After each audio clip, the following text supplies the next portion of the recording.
Welcome to Adrift and Aldhalor, our weekly D&D actual play game set in our homebrew world of Aradun. Our music is licensed through Musicbed.com and occasionally TabletopAudio. We also use Bardly to disperse the music to each other. Shannon. What's up? How are you? I'm great, Sean. How are you? I have one request, Sean. Well, didn't Can even let me we? answer. Huh? Didn't even let me answer. I'm doing good. Oh, sorry. I didn't realize. I just steamrolled ahead. I'm so sorry. What were you gonna say? Good. Mm-hmm. Okay, great. My request: can we not have to stitch the VODs together this week? Can you tell your computer to get its shit together? Nope. Please. Nope. Please. It's my internet service provider that you should take it Well, up with. Give me their phone number and I'll talk their ear off and We'll say do it right now? we are yes, live on stream. You will see me use my teacher voice. Oh, It is pretty scary. I don't think I've ever heard your teacher voice. You don't want to. All right, let's talk about our partners. Our partners, the people that make Paradice as paradisian as possible. I don't know. We're going to start with Arcane Spectacles. Enhance your TTRPG and D&D games with art. Like the top shows. Mm-hmm. Carry on. Yeah, okay. Enhance your TTRPG and D&D games with Arcane Spectacles dice sets made in collaboration with Die Hard Dice. With a variety of set colors, you can elevate your gaming experience to your liking. Don't settle for ordinary dice when you can have top quality sets from Arcane Spectacles and Die Hard Dice. Roll the dice and upgrade your gaming gear today. Visit them at arcanespectacles.com.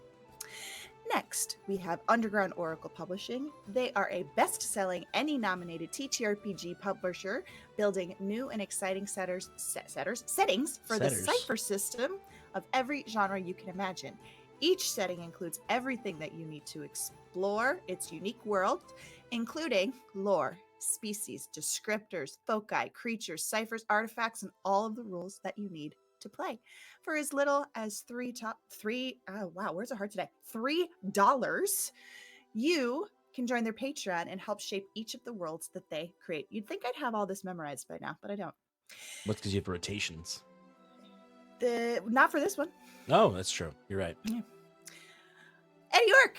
Eddie is our beloved character artist. He is an illustrator based in the UK who makes art for games and books. To visit his portfolio and get in contact with him, visit eyorke.com. Last I checked, he's got some commission spots open, so get on that because his art's fucking awesome. Last but not least, we have 1985 Games. They create affordable, accessible, high-quality accessories for D&D and other tabletop role-playing games. And by we I mean Sean, uses the NPC cards from them. They are spectacular. They give you lots of information at your fingertips to have rich, in-depth NPCs ready to play. If you'd like to purchase those or any of their other incredible wares, you can use the code paradiceprod for 10% off your entire order. Whoa.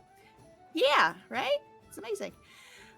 Last couple of agenda items here. We got recaps, we got VODs, and they're all on Discord. So if you haven't already joined us there, make sure you do. What? The recaps are not all there. Recap. But you just wrote one. Yeah, I know. But It's there's a not there? gap. And I don't want to... I need to post the gap then ones first. Never mind. We'll just read the VODs. Those are up to date. So you can watch those. You can also join us on Bluesky, Twitch, YouTube, Twitter /X, Instagram, and TikTok. The nice thing is PSA, the first, what's the nice thing? If they just watch the beginning of the VOD, the recap's there. That's true. That's true. You could just do that. Yes. My little PSA, if you don't already know, you can set timers on your apps and it'll cut you off and you won't have to get stuck in a TikTok hole for 5 hours. Did that happen to you? a few times. It's dangerous. So now I am limited to 2 hours a day. Used to be an hour, and then I was like, that's not enough. So I upped it to 2 hours. I have also limited myself to 2 hours a day. It is quite amazing. So, It's all quite right, I'm nice. done. Let's play. You're done? Yeah, Steph, I really do. It's so bad. Where are these people? Oh. Where are they? There they are. There they Look are. at them. Look at them. Hello. Sup? Right. Sup, he says. All right. Let's recap. Last we left off, Iron and Mana began their long rest away from Hyven. After their defeat at the hands of the De Leon brothers, they retreated to Septimus's farm. On the way, they met Balfour Wesley, a Green Knight bugbear, who taught them quite a bit about the Knights of the Hedge and their order, as well as maybe some could say a little bit about themselves. But they spent a month on Septimus's farm, preparing for their next quest, traveling north to the Gosu Haunt in search of Fearn's brother, and, hopefully, to remove the curse on his mask. They each took this time to rest, train, and acquire goods. We had a downtime episode, a legitimate downtime episode. Fearn specifically trained with the local farmers, their community, and Balfour on understanding the natural world a bit more. Septimus spent this time studying texts on the north, as well as modifying his mechanical parts. Bruce spent this time studying at the academy and testing a new magic item. He also convinced Dean Bronin to give him access to the School of Artificing's teleportation circle, which is a big deal, if he knew the teleportation circle spell. Saskia attempted... I also put a teleportation circle I in know. He also put a teleportation circle in Septimus's house with some very expensive chalk that he technically owes that money back to his company for. But, spoiler, they might be coming into a lot of gold. Saskia attempted to commune with her patron to learn more about what power she can wield after absorbing the magic of an elemental font for her. Specifically, if she could better control lightning elemental magic. And she made some progress, including zapping herself a few times. Jacquette committed various crimes, and was nearly caught trying to steal from Professor Cadmus' office. All the while, the local community helped Septimus rebuild most of his property. There's still work that needs doing, but when the party returns from the north, the homestead should be as good as new. The party gathered their supplies, including some magic items to help them stave off the harsh cold. Balfour agreed to stay and watch the property while they were away. The last thing they need is to charter a ship north. They reached out to Galdus, who is the captain of the Oddly Seaworthy, and he agreed for the fee of 1,000 silver. The party's coffers were dry, though. But they could still try to sell some of the magic items they have to give them enough money for the journey. We left off with them planning to return to Hyven to sell some goods and charter the ship north.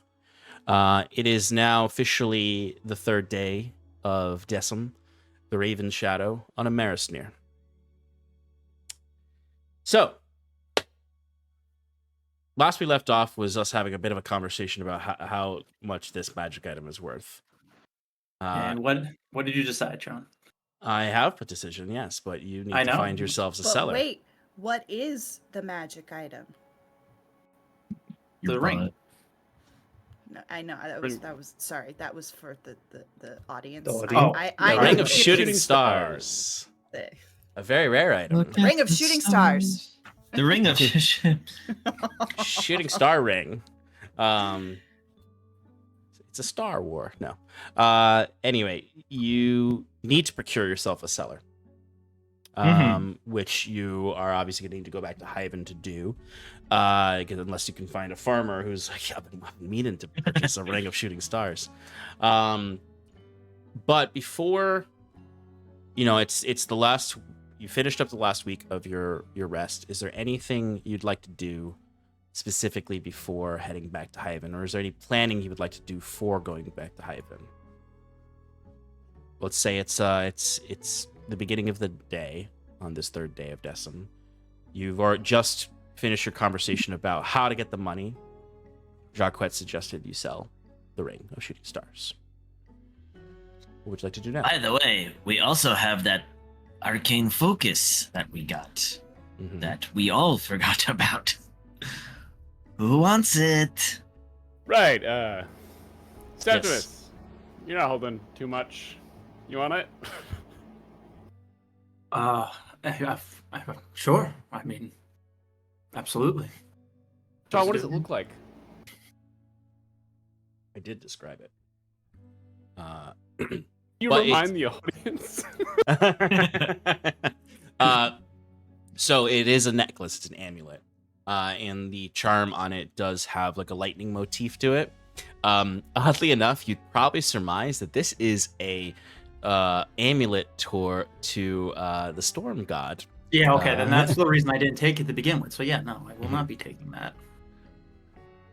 Love a player who will say no to a stat buff out of principle. But yes, So, it rewind, is, forget that, be like, are you out of your mind? Why would I... You'd forsake my entire belief system by me wearing that, Bruce. No, it just makes you more powerful. Are you gonna Sorry, conduct electricity or something? I won't be using it. You can take it if you want, Sass, or we can settle it as well. I could use it. What does it do? Did we ever figure that out? I believe it helps enhances when you- one's magical abilities. Yeah. Like a +1 spell focus. Our birdie got a necklace, and I've got this. I pull out my Rod of the Pact Keeper. Somebody else can have it. I doubt that they, as they say, stack. they do. Fuck, never mind, I want it. It's an attuned item. As long as you attune to it, it does the Do I thing. have spots? Oh, I don't have slots for that. I mean, I'll take it if none of you guys want it for eventually. Fuck, I can't. I don't have spots. Yeah, I have a mask stuck to my face. Otherwise, I would take it. Well, maybe we can. How What? about we save it for when you get it off your face? Or if we Sure. need the funds, we could sell it. But Or if nobody uses it, I'll take it. all right, why don't you use it for now, Bruce, and then we'll figure the rest out later. Speaking of procuring funds, we're gonna have to go to Hyven to do that, right?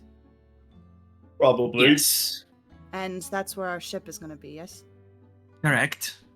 So, my next question: are we going in disguise? I think it makes the most sense, right? It's just a question. You don't need to be sassy about it. But it wasn't a question, Sass. It was just... It was sass, and I know sass because Look. that's my fucking name. Just because my voice sounds this way doesn't mean that everything is sarcasm. Okay, well, Wait, your well, eyebrows hold on did a a weird second. thing and just made me think you were being sassy.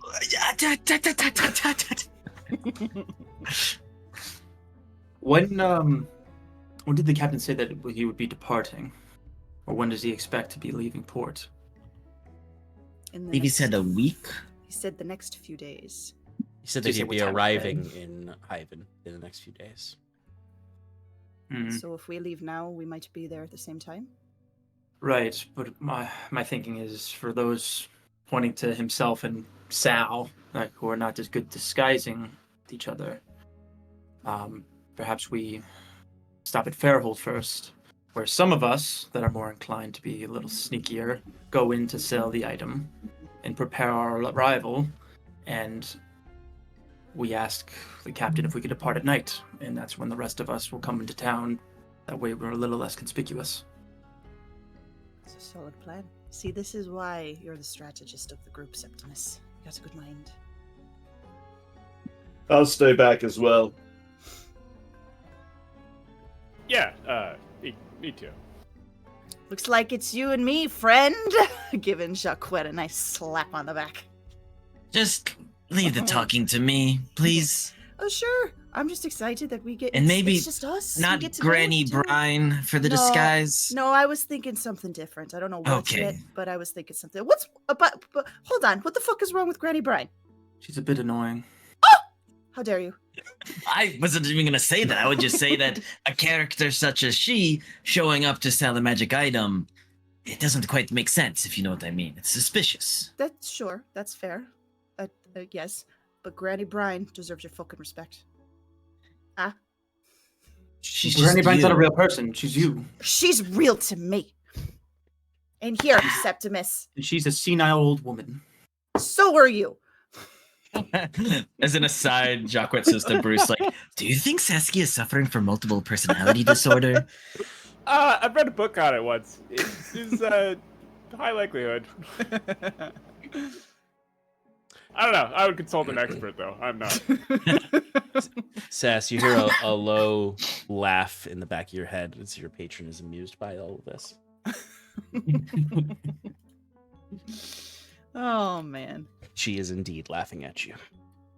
Oh, shut the fuck up. See, there she goes talking to no one. You know who I'm fucking talking to. Yeah, I start to question that at times.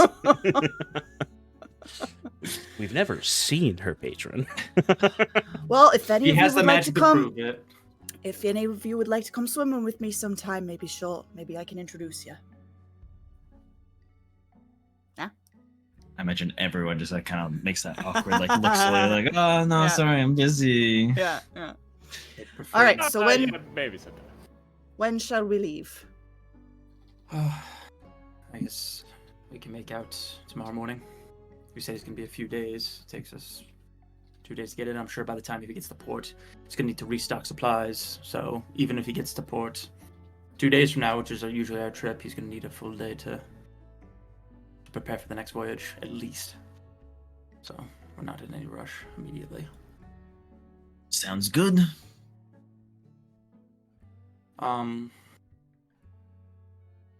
If there was nothing else going on to prep for that or sometime in between, Septimus would like to I have a few questions, but go ahead. okay. We could do what you were gonna say first. Well, I just was wondering, what are we gonna do with our cart and our horses? Do we plan on taking them north with us? No. No. I mean, I'll talk to Orin. He'll take care of them. I'll talk to Reardon. He'll take care of them. Perfect. I mean, the stables so we can leave them in town. I mean, it'll cost us when we come back, but hopefully we'll have a little bit more coin then. If you think it's trustworthy, I mean, I guess I'll leave it to you. See it handled. Good point though, Fear. They are technically, I think, yours, Jacquet. I paid a lot of gold or silver for them. Any other planning questions or logistic questions? I don't think we really got a solid answer on our friend's plans. Balfour, he's gonna go back to Halcyon, or I mean, He said that he would stay here Ivan. and watch over the farmstead, right, Balfour? That's what you said to us? Pops his head in from the kitchen where he's washing dishes, wearing an apron. No, he is there though, and he was cooking, I'll say, in the kitchen. Yes, that's right. I agreed that I would stay on your homestead for as long as you're away. I may, as I said before, travel a little bit off the farm, get to know the local area, but I won't travel further than a day's away. Your homestead should be safe. What if we just leave the cart and horses here? We can walk back to town. Well, I'm happy might to take take care a of little them. longer, but sure. Yeah, I think that. I don't think we're in much of a rush, and this way, Balfour, if you need use of the horses, you're doing us a service. There you go. Fair enough. And besides, it's a 2-day journey on foot. You're actually making a little bit of extra headway when you had the horses. So Right. you'd still be on the timeline you just laid out. Hey, Jaquette and Saskia, can you I've got a list here of books that I kind of wanted to read eventually, but Sigel's kind of been a little stingy with what I could take out at a time. So Bruce is gonna hand them just like on a note, just some books that he would like to check out. I got you, Bruce. From Sigil From the or account. from Leaf It to Me? Probably Sigil. Okay. Just checking. What's the nature of these books? Some of them are just like general enchantments, like 101. Some are like some have to do with the north, like, hey, is there any maps of the north? What to find here, your guide to the north. I feel like we got those books already. Yeah, I feel like but that was we got part of the some research that history. We got some history. We didn't get any specific like maps. I think No. what I feel Alex like is that was trying to fine. do is do research on the ship. That is the intent here. Yes? Thank you. Yes. Mhm. Okay. That's exactly my intent. Mm-hmm. Okay. That's easy Yeah. enough to do. And also, I think I don't know if I did. I wanted to get a book on artifacts in the north. I think you had planned to do that, but didn't I in our don't- last yes. during the downtime. So So I would like artifacts, artifacts and map / locations, and Yeah. enchantment 101, yeah. or like a guide to the north. Like Like what To what the you should north. see if you go into the Gosu Haunt, the place Yeah. where no one comes back from. Right. You got it, John. Yeah. Yep. Okay. Absolutely. So we can get a book on the north, enchantments 101, and what was the last one? Artifacts. Gosu artifacts. Where's my pen? I need to write these down, or I will forget that you asked for them.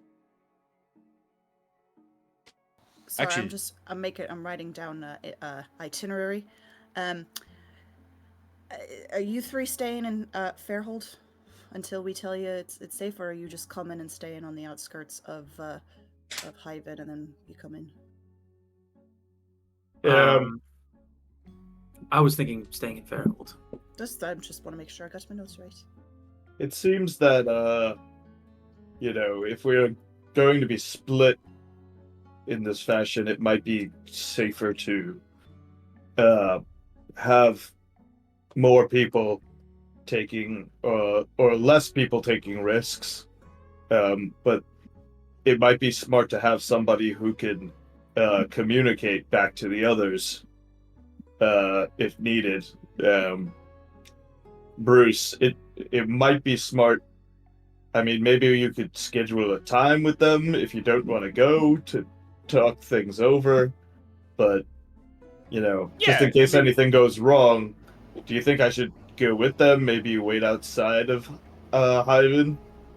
It's No. gonna be fine. This is a very routine cell. I don't think you need to worry this much about it. We'll come out. It's a day's journey. We are not in a massive rush here. Once the ship's in and we've made the deal, we'll come out and get you. Bing, bang, boom. Easy and done. All right. Well, do you want me to to Fearn's point, just have a scheduled time in which I I feel like it Relay couldn't hurt message to to you? to check in on you guys. right, give me a Sure. 2 days after we leave you at noon. noon? Not like Sure. Is it, that's like during the day though? Don't you do these things at night? You're gonna cast a spell, aren't you? From far away? Right. And it's in our heads, yeah? Right, but I'm saying, shouldn't I do this after your transaction? See if you're successful. He said 2 days after. Oh, I think It so. might- 2 days after you leave today. It is likely going to take a while to procure a seller. Yeah, Or a that's buyer. why we'll get a time frame. Do you Yeah. have a business card Alright. that I could? Do you have one of your business cards that I Oh, could send you a message? yeah, it's a. I think I only have like 2 left. I mean, if you don't want me to use it, I won't. But that Every business card I've given out, nobody's ever contacted me. Much like real business cards, they're lost in the drawer. Oh, I got 3 left, so Oh, here you perfect. go. I have one as well, by the way. Well, let me just take Fearn's then. No, I want yeah, mine. you He's do. got 3. Are you good? Fucking fine, Bruce. I'll Don't- take it. Thank you.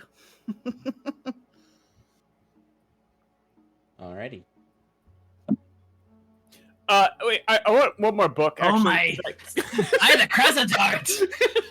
It's just very easy thing to do to get into a city and just make a sell. It's not. What is with all these contingencies? I just want a book.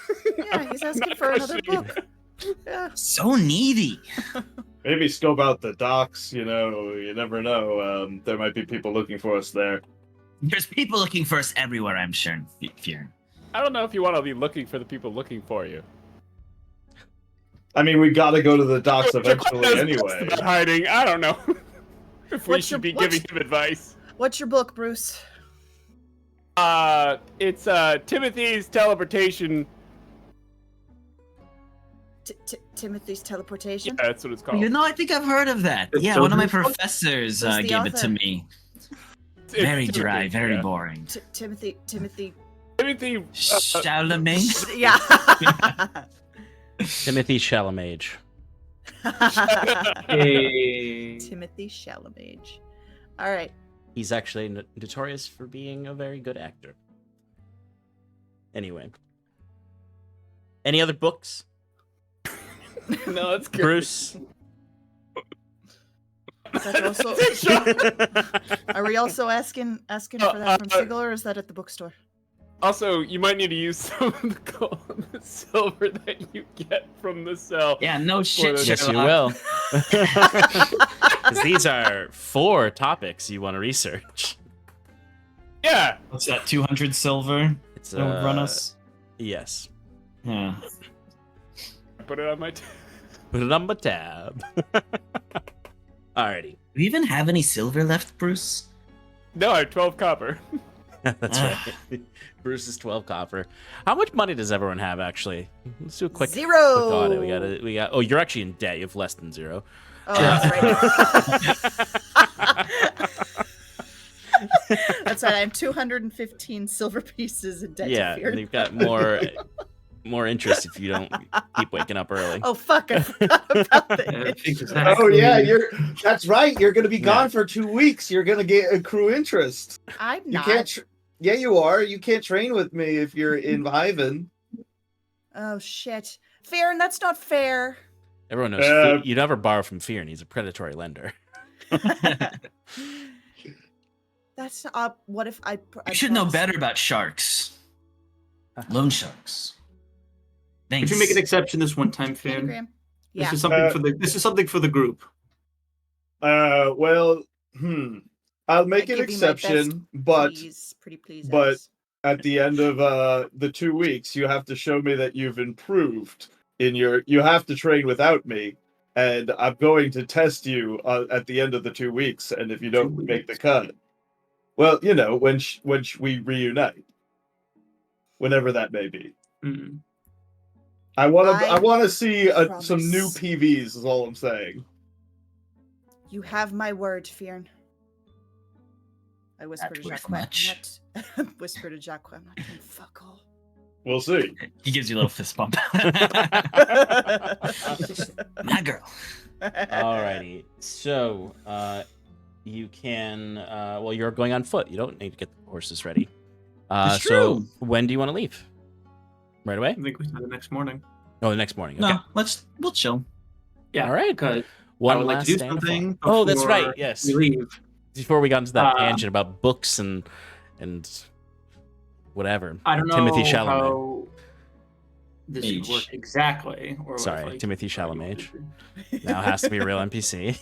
You said his name 3 times. Yes. Yes, he does. He's the Say what Morden if you Caden of your Yeah. universe. Yes, Septimus, Alamage's please. magnificent mansion. Chalamet's Septimus, what are you trying to do? Throughout the time that we're going to spend for the rest of the evening into the night, Septimus would like to essentially like do little blessings around the property to maybe just in his mind for like doing something to try to like sanctify it to maybe ward off some elementals. And in that, what if you allow me, with the knowledge that I have of growing up with around elementals, maybe making some sort of incense or something that could keep them away. And he did get that thing from Granny Lonnie. That's true. That maybe he'll eye roll and be like, and just if it works, it works. Yeah, you can absolutely start setting up wards around your property using the what was given to you by Granny Lonnie and some of your knowledge from your childhood and young adulthood when you were regularly practicing these types of things. So go ahead and give me a religion check. Mm-hmm. And I'll give you advantage because of your upbringing. Thank you. And I'll say Granny Lonnie is helping you with the goods. 23. 23. Okay. So you can kind of move about the property. All around. I imagine you're not putting it everywhere, mostly around the home itself. And the scrapyard and anywhere where you're actively using your property versus the parts that are kind of not. I wouldn't say falling into decline, entire acreage. but yeah. And slowly go around and engage in these small blessings. Maybe you're trying to twist a little bit of your new faith into it, versus it just being the old anti-elemental incense. And these wards are be something that's like semi-permanent. They don't work forever, and you're not even 100% certain if they have a 100% working power. But they seem to do something, whether it's just peace of mind that you felt when you were younger, or maybe there were less raging elementals when you were younger. These make you feel a little bit better about leaving the property for so long again. Yeah. Okay, perfect. I would say something that you would have noticed, Septimus, over the 4 weeks here and there, and anyone else who probably, I would say, the weeks that you were not in Hyven, Bruce, you might have noticed this as well, over the last 4 weeks. But every now and then, Sal just does his own thing. Like he does stuff during the day. He helps when asked to help, but he has begun wandering away at times. And you've caught him on several occasions back up at the top of the cliffs where you fought Lacuna. He doesn't seem to be like looking at the door. He just seems to be finding the highest spot nearby. And he continuously is looking to the horizon, specifically looking to the northwest. Okay. And this is just peculiar behavior you've noticed over the last 4 weeks. Okay. Okay, but the rest of the day goes by. Balfour makes a nice, fine, hearty stew for dinner with some foraged goods and some stuff that he found with Fearn and hunted with Fearn. And then, if there's nothing else you want to do, you can head off to bed and wake up bright and early to trek back to Hyven.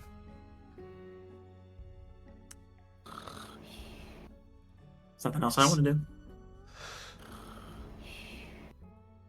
Cool.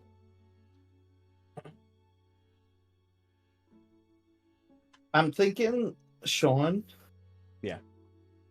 Would it be possible to stay at the farm until like the last minute so I could finish my training for in the next 2 weeks? It may not take 2 weeks for them to complete everything they're doing over there. Hmm. It could, but it may not. Okay, I'll just leave then. I mean, you can also do this training in Hyben. By Could going to I? a- I don't have a. You just have to find an instructor. Hmm. Think about it.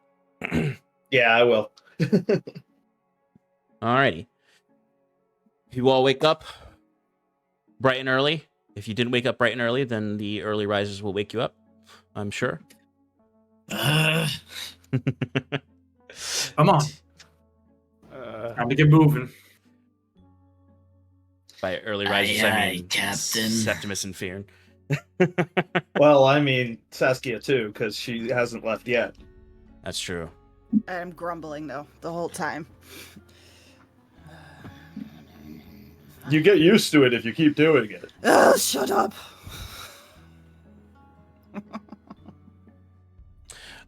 Anyway, you gather your belongings. You gather what supplies you have, what you've already purchased. Waiting for you outside is because I imagine there was probably Bruce's magnificent mansion for most of you. Not magnificent, sorry, tower. Balfour is waiting for you all outside as you're preparing to leave. He goes up to you, Preparing to Septimus, leave. and offers you his hand to shake your hand. He says, I will take good care of your home while you're away. I wish you all the best of luck in the frozen north. I hope to see you again. Same to you, Balfour. You have been very helpful these past couple of weeks. Please look and take care of the farmstead. I look forward to it. The community that is gathered around your home is inspiring. Remember what you all are here for, what your goals are. Don't let the North consume that. Good luck. I put my hand on Balfour's shoulder and I say, "You've taught me a great deal about the wilderness. I appreciate everything you've done for me the past couple of weeks. I want you to know that you'll always be seen as an ally to White Eye and the North. If you ever see any people like me, let them know your friendly name is Farseer." Farseer, I will wear it with honor. It has been a pleasure to meet you and get to know you better, White Eye. Stay strong. Go with honor, Balfour. The Farseer. Thanks, Balfour. I left some lollipops in the drawer, second drawer to the right, next to the that one kitchen cabinet that's broken. It's got the squeaky door. Yes. If you feel in the mood after some meal, you want to quench your palate with a nice sweetness. Of course. Sweet treat from Strong John. Take care of the rest of them out there. Protect them. Yeah. And he does like a little like punch on the shoulder to you, Bruce. He looks to Saskia and Jacquette. Gives a nod to Jacquette.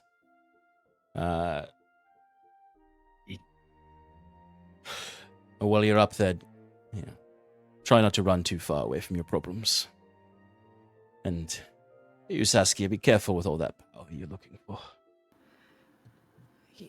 Yeah, I don't want to get struck by lightning again. That was not fun. But thank you. Well. And thank you for looking after the place, as Septimus said. That's very kind of you. Of course. Claps his hands and sort of rubs them together and says, well, there's choring that needs doing. Safe travels. And Septimus, like, you immediately like realize that like there's parts of your farm that have looked nicer than they did before, because Balfour has just been like cleaning stuff up and like organizing things and just like generally going throughout your property fixing things. Like you guys don't go into the field really, but like the fence that was broken by the fight with the Bone Eater has been fixed. Like the door on the barn actually closes completely now. Like Balfour's just started cleaning stuff up with your neighbors. But complete dynamo, this guy.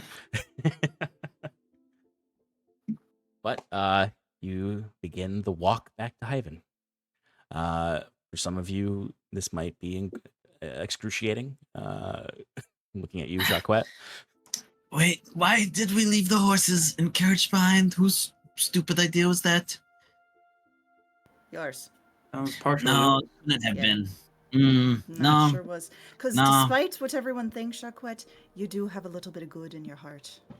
That was very No. kind of you. I think it was just more work to bring the horse and carriage with us than it was just leave it there in the end. Ah. Well, then stop your belly aching. I haven't eaten.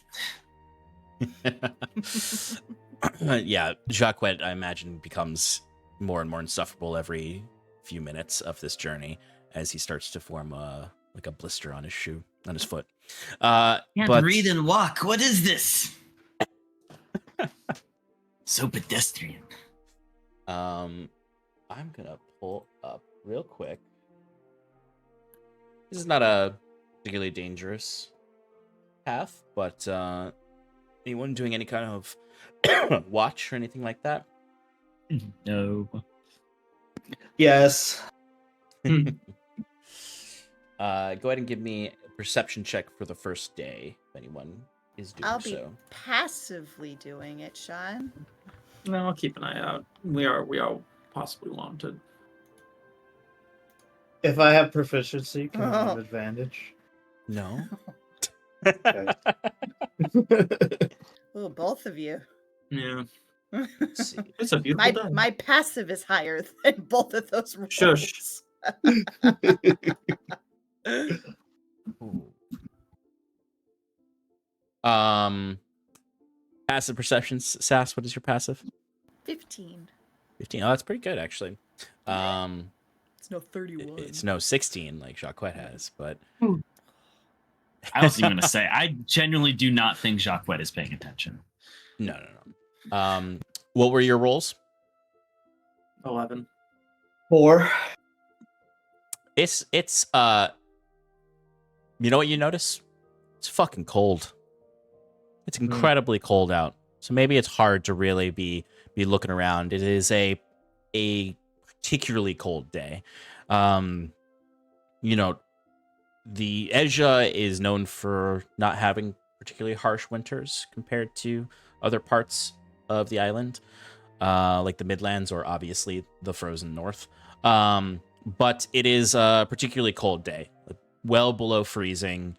It requires, I mean, you all probably don't, if you have attuned to your frost resistance items, it's not that bad. You can tell it's cold out. You can even like feel a little bit of numbness on your skin or your fur, but it is but you're not negatively impacted by it.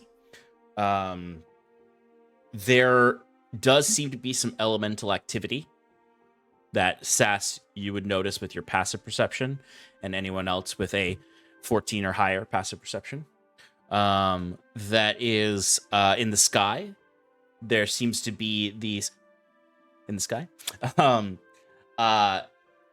It's almost as if the Vescent blots from the summertime that formed after storms, it's almost like another version of them, where it looks, the way they stand in the sky, these elementals, is so still that it looks as if they are the sky, like parts of the sky. They are, it looks as if there's like cracks in ice across the sky, almost like the sky itself is cracking. But Septimus, once this is pointed out to you, you know that these are another form of the Vescent blots. These are ice elementals, essentially, that form on particularly harsh, cold days. And they are so slow moving that they appear as if the sky is cracking open.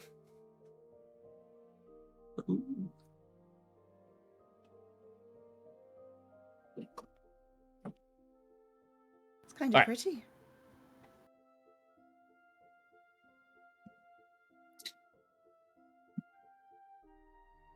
A better bard than me would wax poetically about this. It's fucking cold. The funny thing about the cold is that it's still like the effects of it being cold out still happen to you, even if you have frost resistance. So like Jacquette's mustache might start to freeze up. Like you're still gonna be like a little frozen. You just got to keep moving to keep it from affecting you. But other than the, if you're not used to it, the frightening sight of the sky cracking open, not much else happens. It's just a cold day that you walk through. Cold, dim day with an overcast sky later in the afternoon with some gentle snowing, but not any extreme storms happening. Those of you who... Did anyone not attune to their ice resistance, their frost resistance? Well, you already have frost resistance. All right. All our Not D&D Beyond yet, but I did do it. Okay. All our warm boys are attuned to their furs or their boots. What's the item again? Boots with the fur, the boots of the Winterland. It should be right there if you search it. Boots of the Winterland. So otherwise, we'd be I'll add making that some down. Constitution saving throws. But due to the weather, you don't see many other people on the road when you're traveling. Fairhold, some of you would have discovered this on your path back and forth when you were going to the academy, but Fairhold is basically on like a skeleton crew in the winter.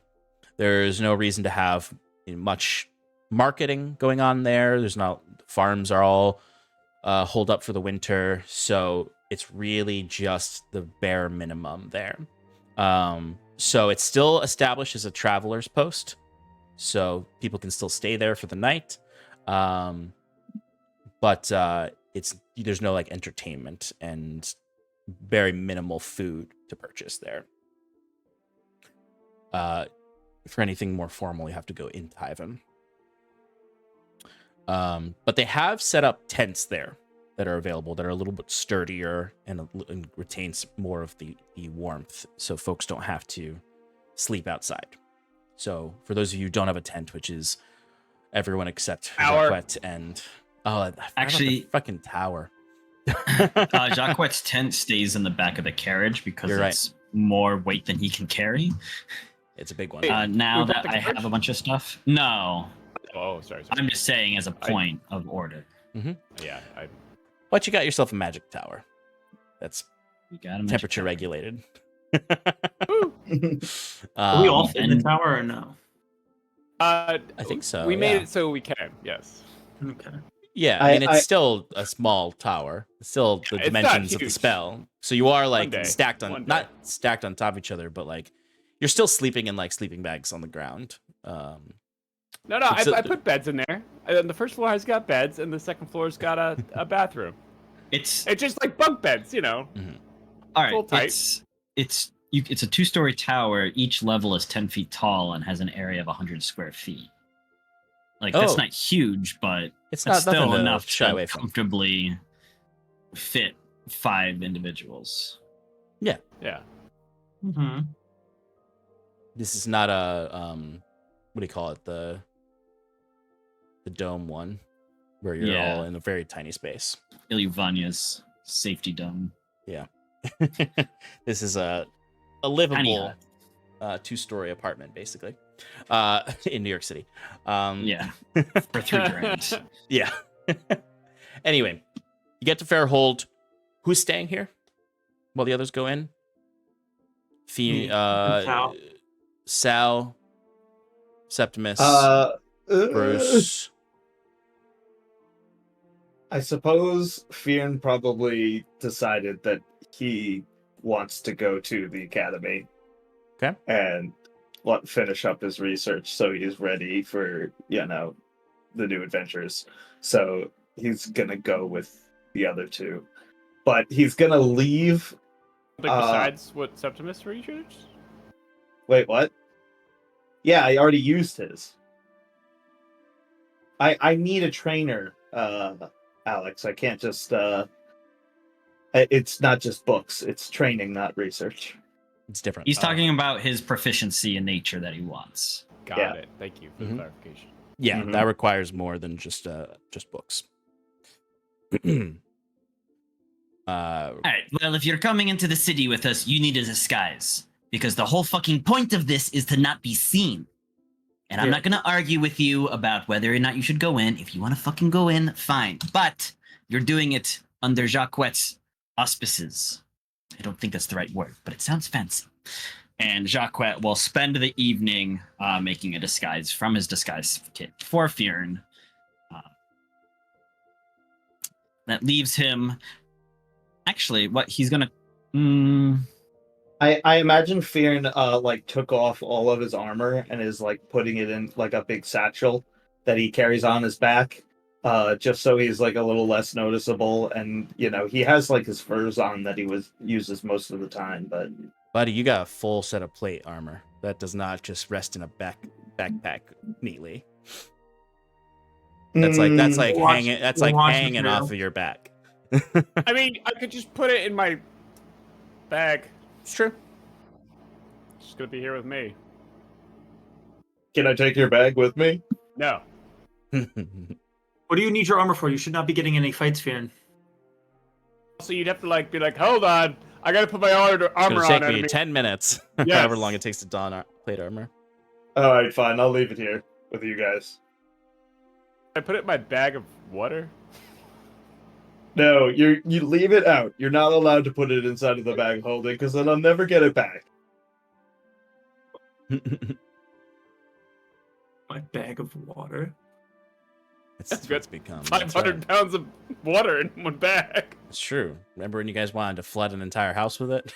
I still not got rid of it. Jacques, you were gonna say something about the disguise? Jacquet disguises Fionn as a half-orc, and when he gets to the horns, he's like, if anyone asks, just say that you've got a fiendish background. There's just no getting around that. You put But in I some imagine... tusks.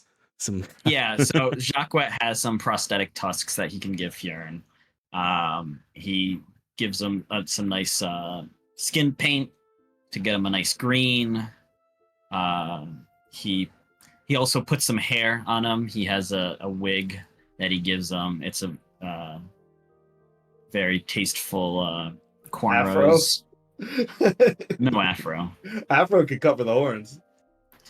Yeah, it'll also attract a lot of attention. You just leave the disguises to me. These things are itchy, but all right. I don't care. You're itchy on my conscience, on my brain. You speak and it's so irritating. Sorry, I try not to talk There so you go much again. when I'm around you. Just Jacques adjusts the hairpiece. The disguise is set. So the next day, Bruce and Septimus and Sal can stay in the tower, and the rest of you can head into Heaven. Can someone roll me a d20? Yes, I got it. Don't worry, guys. Oh no! We're aiming low. 6. Nice. What'd you get? 6. 6? Okay.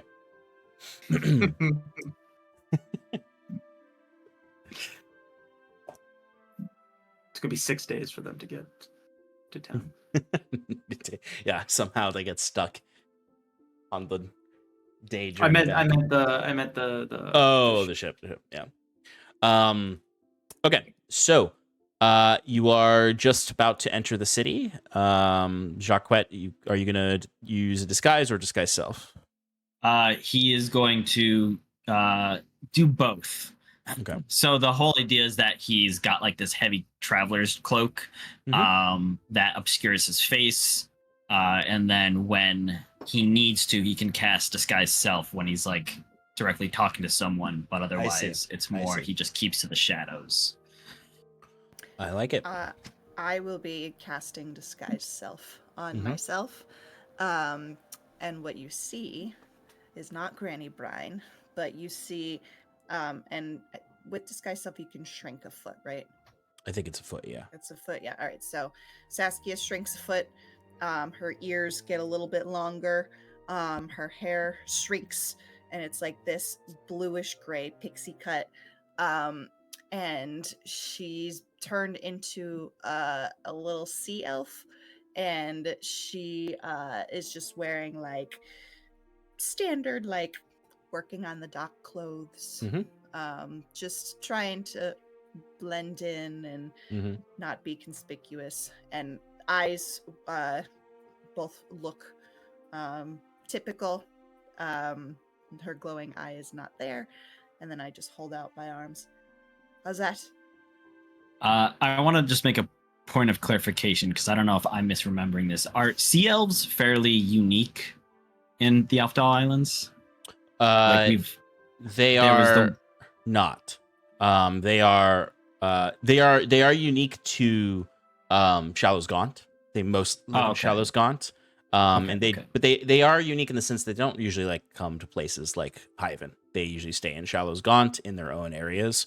But can be seen around. I mean, there's a lot of rumors about sea elves, but they are not usually the most conspicuous, but they're not you, too. Jacques was just looking for a reason to yell at anyone. Yeah. He goes, are you kidding me? Yeah, a sea elf? What? How many sea elves have you seen in Hyven? I don't know. I wasn't fucking looking. I see them all the time in Shallow's Gaunt. Right. Are we in Shallow's Gaunt? No, but people come there all the time.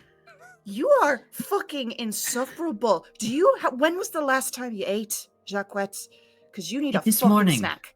Yeah, that's what I fucking thought. We need to get you something here.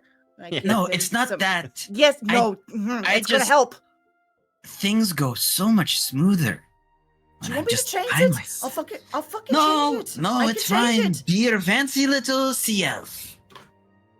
It's at this point that you've like gotten close enough to Hyven that like there's starting to be like people, and like other like people who are hanging out around the entrance to Hyven, and they're just all kind of like they don't, you obviously aren't gonna bicker about being disguised out loud around them, right. But they do see you from afar, or see the grumpy faces that you have in the as you're walking in, but this is something that you would have noticed in the other trips to Hyven throughout the month is less and less presence of the Commodore evident on the streets. You don't see a lot of her agents moving about. You see a lot more suspicious individuals on the streets, and by that I mean people who are clearly like mulling about and are clearly agents of the Widow's Ward, moving about the non-Widow's Ward. It's a lot more people you'd assume are enforcers, and even though you've been going very in and out, you have noticed these slight changes in Hyven. It seemed to be shifting the power dynamics. You haven't been here long enough on the previous ventures, or you were laying low enough that you didn't really talk to anyone to hear about any rumors. You were busy doing what you were doing. Other than you, Jacques, who would have, as LaRue would have maybe heard a few things about not expansion, but just boldness returning. The longer it's been since the promise of reforms, and since the running of Iron and Mana, there's been a little bit more boldness in the criminal element in Hyven. But it's winter, so people are, as much as there might be more boldness, people are keeping to themselves a lot more. We see a lot less people in the streets, even as it's you hear a lot more people inside, a lot more fires or smoke from the chimney stacks. But what would you like to do first in Hyven? All right. Well, Fjern, if you want to go off and do your training, go ahead. What should I refer to you as? Not Saskia? You can call me Althea. Althea. Oh, that's a mouthful, huh? You've got fucking fancy speech. You can handle it. Althea? Althea Cardonal. Okay, you don't need the whole backstory. No. Sometimes No, less I is more. do, and Sometimes this is- less is more. No, and Althea Cardonal is going to talk like this, and she's just going to be the sweetest little thing you've ever met. Pretty And I big give you change up, some- huh? I'm fucking sweet. Oh, snap. Am I right, Fjern? Don't you fucking high five Kieran didn't high five. I miss Bruce. He didn't even know what was going on and he'd give me a high five. Sal too, actually. He was pretty good on a high five. Anyways. If you need me, you could just ask for Doyle. Okay.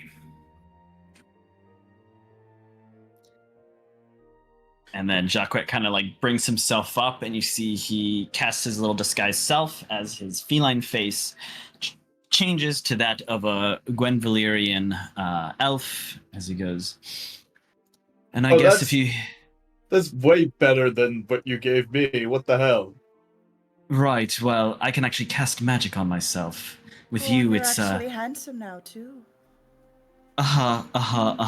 So funny, I thought Alfira. Now that we're all it's Althea. whatever. Now that we're all playing make believe, Right. Get it right. Alfina. Fuck you. I believe it's time we go start seeking a buyer. Where do you propose that we begin? Looking around Fearless leader. at the criminal elements, Jacquet goes, while it may be easier to engage with the rabble, I think outstanding citizens such as ourselves would go to the Admiralty Court. Lead the way, gentlemen. Okay, I don't like this game. Oh, why not? It's so much fun. And Jacquet, without another word, walks up the high road to the I'm following. place. I guess, yeah, the academy is kind of the same direction, so I split off when I have to. Mm-hmm. Yeah, I don't know if you just want us to do, like, spend the silver to find a buyer, make a roll, whatever. Yes, I would ask you I to forgot spend the the 25 rules are. silver to find a buyer. I was gonna try and find Prina Mordok because she seemed to have interest in the north, and maybe I could like kill two birds with one stone, like, you know, get the research materials and start my or get a tutor at the same time. She was particularly interested in the true north, where you're from, less so the Gosu Haunt. Right, but she did mention that she'd been to the north, hasn't she? To your So- north, not to the Gosu Haunt. Okay, well, she's got to get there somehow, right? She probably took a stop. Well, give me a persuasion roll first to see if you can even talk to her.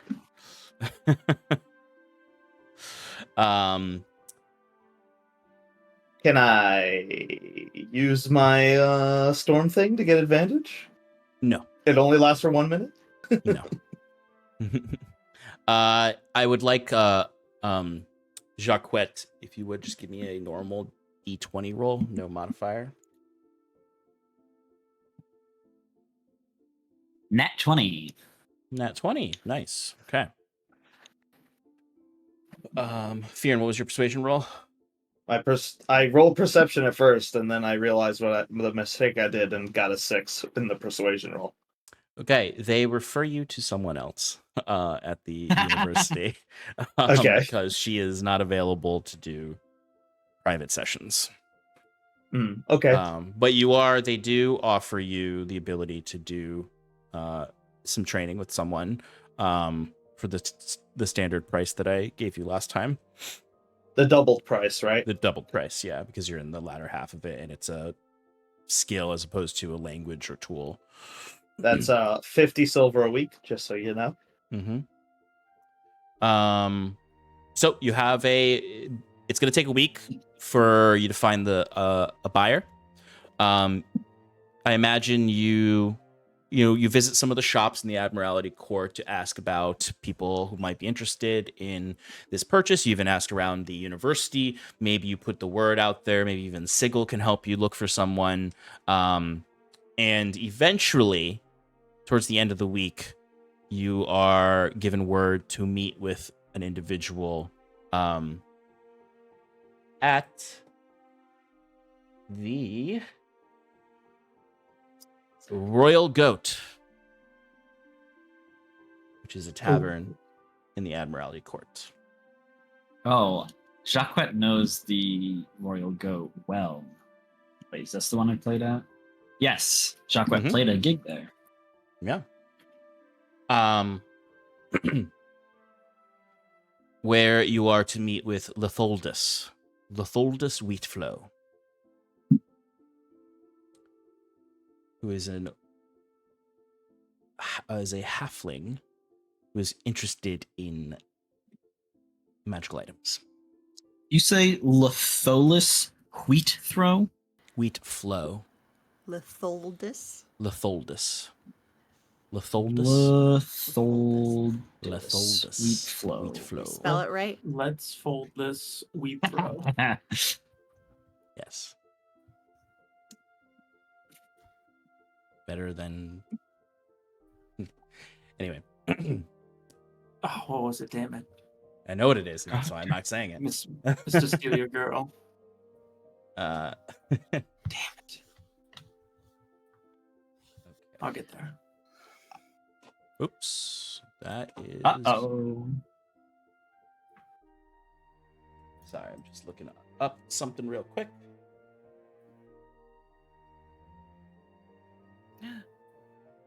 Covered me. There it is. How dare you?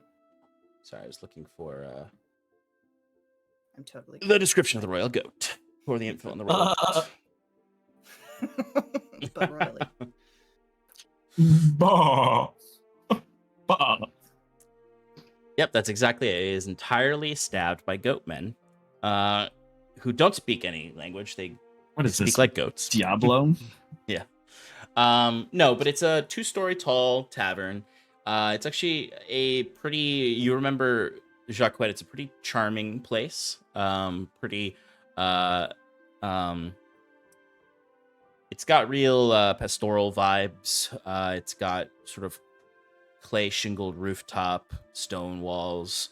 The tavern, the upstairs has a mezzanine that looks down into the lower level where there's a central stage that you've played on. And it is generally it's the cheapest bar in the Admiralty Court, but it's still quite fancy compared to the rest of the city. It is a more quaint vibe. It's where the well-to-do 1%ers of Hyven go to have a farmhouse experience with their bar. Of course. There's also a petting zoo in the back where the goats are. Oh my god. The petting zoo is closed for the winter when you go. Fuck, I really wanted a pet goat.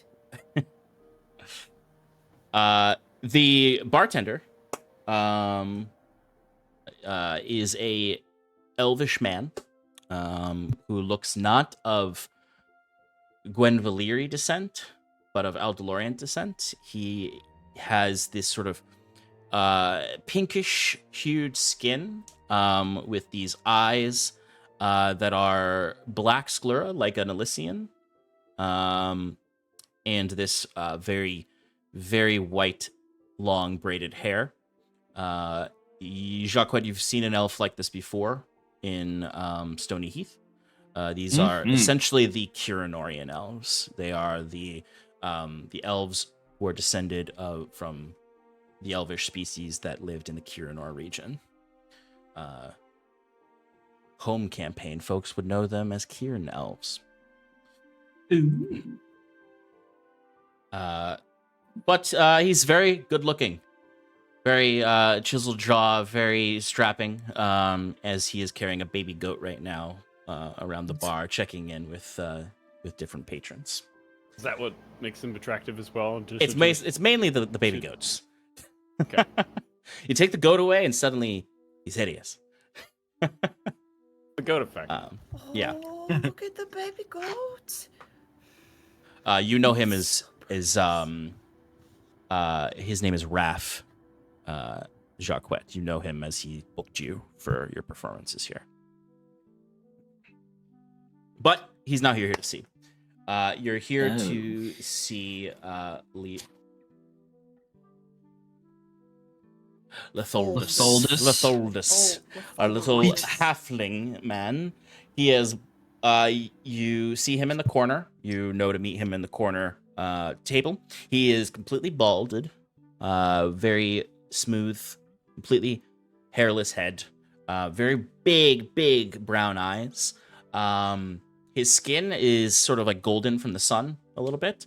Someone who spends a lot of time outside potentially. He has these tiny little round spectacles that hang at the end of his nose.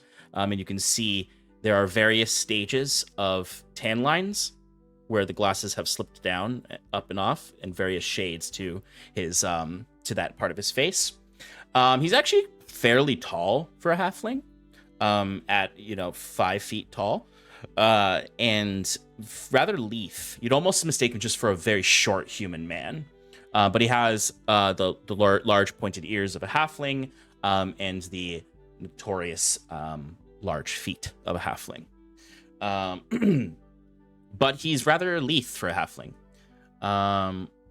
He has tattoos all along his arms. You can see he has his sleeves rolled up. He's not dressed. I don't know what Sass or Jacques would imagine a magic seller, purchaser, or procurer would look like, but he looks more like someone you might find on an expedition on a boat, more like a naturalist. And perhaps that is what his background is. But he has several tattoos all up his arms, his sleeves on both sides, of various different arcane runes, potentially, but also representations of plant life all across his arms. And he is wearing very plain clothes, no shady robes or anything like that, just a tucked-in tunic with suspenders and fine pants. The nicest thing on him are his pants. The shirt's pretty dirty. Almost looks like it has honestly, almost looks like it has grease stains on it, from like a mechanic would have. Maybe he also has something to do with artificing. And he has a goatee, is the only hair that you can spot on his face. And he looks like he's probably, for a halfling, probably in his 50s, which is more like a human in their 30s. But he's just sitting there right now, carefully rearranging the salt and pepper shakers on the table to get them just right where he wants them, before you spot him. You can approach if you'd like. I assume that you're doing all the talking here. I don't know, what is your fucking name now? What am I supposed to fucking call you? Enzo. Enzo. Right. Well then, lead the way, Enzo. Right. As he doesn't walk over, he stalks over. And it's, he's got that similar high class style that Jacques has, but much more refined and very much this is what Jacques is supposed to. This is how Jacques is supposed to act as a citizen of high society, which he never does. He has elements of it, but it's always with that patented Jacquet swagger. This is just high class strutting, not stalking. That's the word. I see how he changes his gait, and I walk over on my tiptoes. Giving a side eye to Sass. Jacquet approaches and gives a small little bow and goes, Mr. Wheatflow, I presume. He looks to you and gives like a bow himself, nods his head and sort of drops his arms out like this. Yes, that would be me. I am Litholdus Wheatflow. You must be Enzo. Correct, yes. And my associate. Althea, it is a pleasure to meet you. Althea, yes. If you hold your hand out at all to shake his hand, he will refuse. He will not touch your hand. He just sort of like, if you put any hand out to touch him, he'll just be like, a bow will do. But is my sit? Yeah, of course. Sit. On that Jacquet side. On pulls that side. a chair out. Yeah, Jacquet pulls a chair out for Sass and then takes a seat himself. Thank you. And Sass's head is, she's just going, fuck, I just introduced myself as Althea. I originally said Althea. Ugh! We're sticking with Althea. So, and as he starts talking, you see he pulls out from a messenger bag that he has, a side satchel, something you actually recognize because you saw Bruce with one, some Tupperware that he puts down and opens up, and you can see he waves a hand, and appearing as if out of a pocket dimension from his wrist is a fork. And he begins to eat a salad that he brought to this tavern. As he's eating, he's talking with his mouth full a little bit. So, Althea, Enzo, I was contacted by a few people within my network that you had some interesting items you are looking to sell or exchange. Correct. We have a very rare magic item that we would like to sell, if you are so inclined.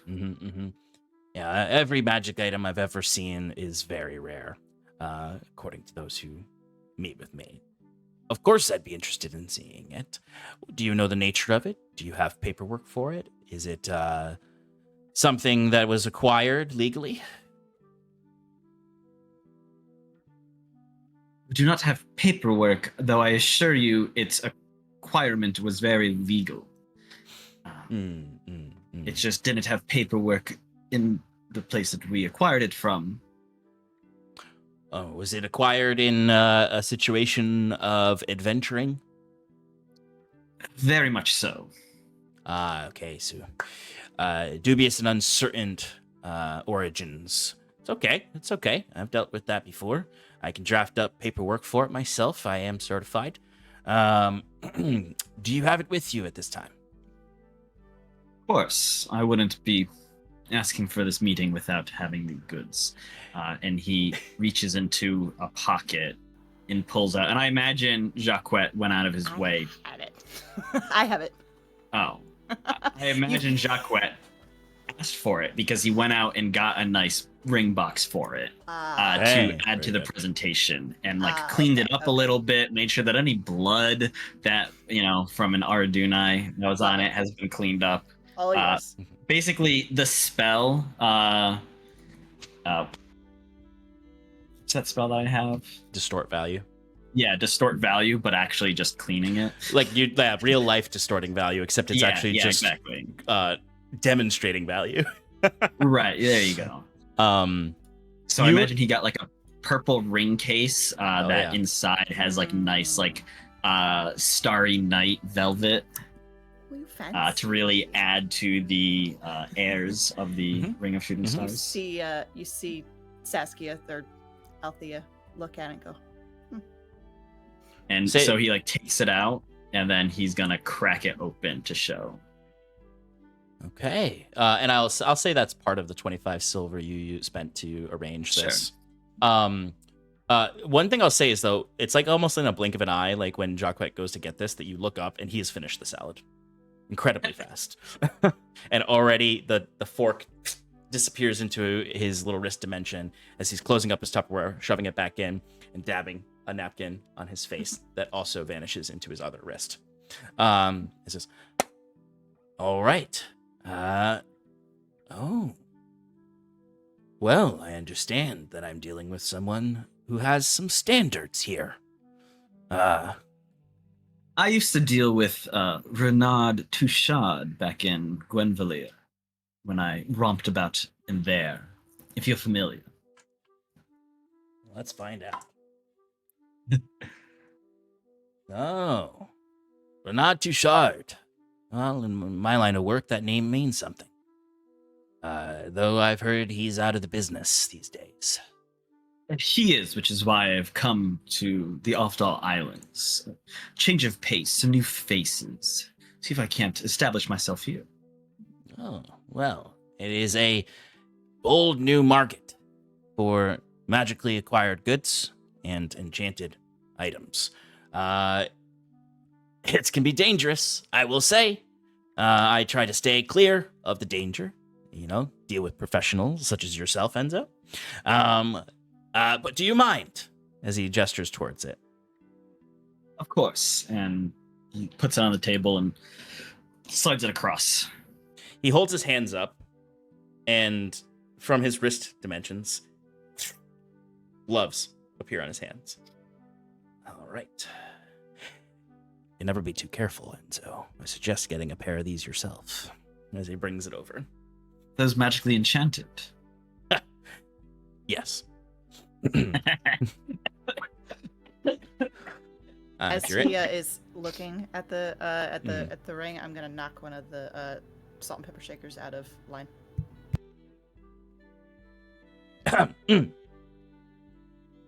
Very, very gently just takes his hand. He lifts his hand up. The glove goes back in, and he just very gently with his finger just pushes it back into place, and then glove goes back on. All right. My apologies. I thought I saw a bug. Okay. Well, excuse me. And you see he procures from his bag a rolled up cloth that he unrolls with several tools on it. You'll notice some of them are familiar. They're similar reagents that you've seen Bruce use for identify. Excuse me a moment. This may take a second. As he starts to set up his apparatus to identify the object. All right. We have a... Oh. This is indeed a very rare item. A ring of shooting stars, I see, as it's known in the catalogs. One and the same. Oh, very interesting, very interesting. And you said you acquired this through adventure. No paperwork. Correct. Presented well. It seems to be in okay shape. It's seen some superficial damage, which may affect the sale value. You see the brow of Jacquet twitches a bit as he's like, of course I should have gone in more. Cleaned it up better. Well, these types of magic items are very rare because they're usually not something that's made for sale. They're made by or enchanted by an important person for an important person. So that being said, they can have difficult resale. Mostly those interested in buying our adventures. Potentially, such as yourself. You said you acquired this through adventuring. Is adventuring your primary job, Enzo and Althea, or is magical good sales more your jam? I've mostly dealt with the sale of magical goods, though you need to acquire them somehow. Am I right? Mm-hmm. That's fair. It's a good way to start. That's where I come in. You see, we make quite a duo, as you can tell. It's true. Where would I be without Sweet Althea. You're too kind, sweetheart. Okay. Oh, that's interesting. Just squint. Well, it's not unheard of for there to be this sort of a relationship in the deals. Well, this is a very good item here, Enzo. It still works. It appears, as far as I can tell, and with my indicators, to not be cursed, which is always a good thing. And it does have all of its functions. There are some superficial damage from mishandling, which was likely done by whatever entity you secured this from. So I'd be willing to offer you a pretty good price for this. I do ask if you are willing to completely go through the formal legal process for the sale of this. Proper paperwork, registrations. I could take care of all of it. I would just need your signature. Of course, that's whatever you need from us. We wish to make this sale as legitimate as possible. By the way, where exactly have you learned about this legitimization? We didn't quite have this system back in Gwenvalier, not this refined, at least. It's quite sophisticated, isn't it?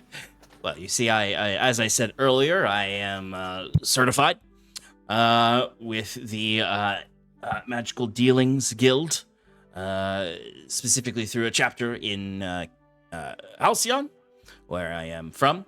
I've come to the Aldhalor Islands because I've heard there's been some interesting discoveries here to be cataloged. A ring like this it's not necessarily that I know this exact ring in its details. It's more, it falls within the family of certain types of magical items that tend to range for certain prices due to their significance culturally in some situations, their significance personally in some situations tied to historical figures. I'm assuming that you secured this from somebody on this island based on its affinities. I don't know, an elementalist, perhaps? Certainly not just some bumbling ogre would be carrying this around. Well, I suppose it's not impossible, but... So I'd like to legitimize all purchases through the legal systems of the local chapters of the guild. Here in Hyven, there is not a local chapter, but if I can get the local authorities to agree to the paperwork, then I can certify the sale here. What was the name of the guild again? I missed it, I'm sorry. Magical Dealings Guild. Magical Dealings Guild. We specifically are interested in the cataloging of magical items and the sale and resale of them. Some people within the guild are particularly interested in profiting off of magical items. That's not exactly my interest. My interest is ensuring magical items are, to be completely honest with you and frank, are taken off of the black markets. It's a very noble profession. I admire it.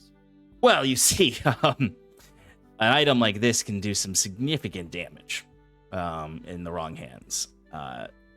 And I'm interested in keeping things ordered. You know, we don't need to have some person who has delusions of grandeur, narcissism, psychopathy, psychotic break, who is bearing, a ring that can, cause intense electrical damage.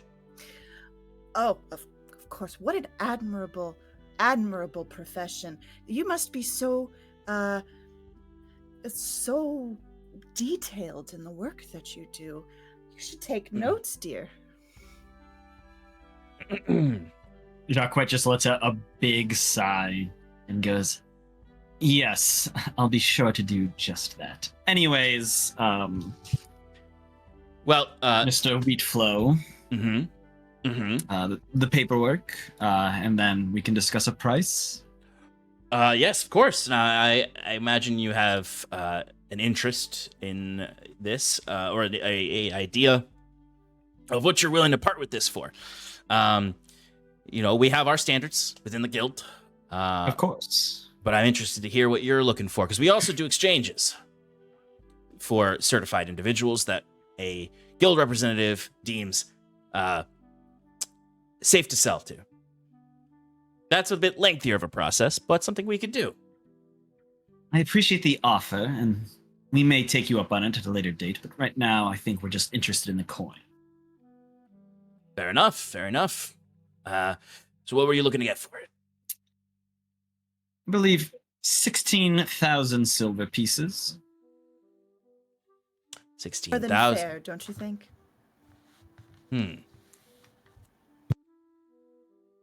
16,000 silver pieces. Large sum. Well, let's see. Give me a persuasion roll. Of course. He doesn't. I like to imagine that he said that. Yeah.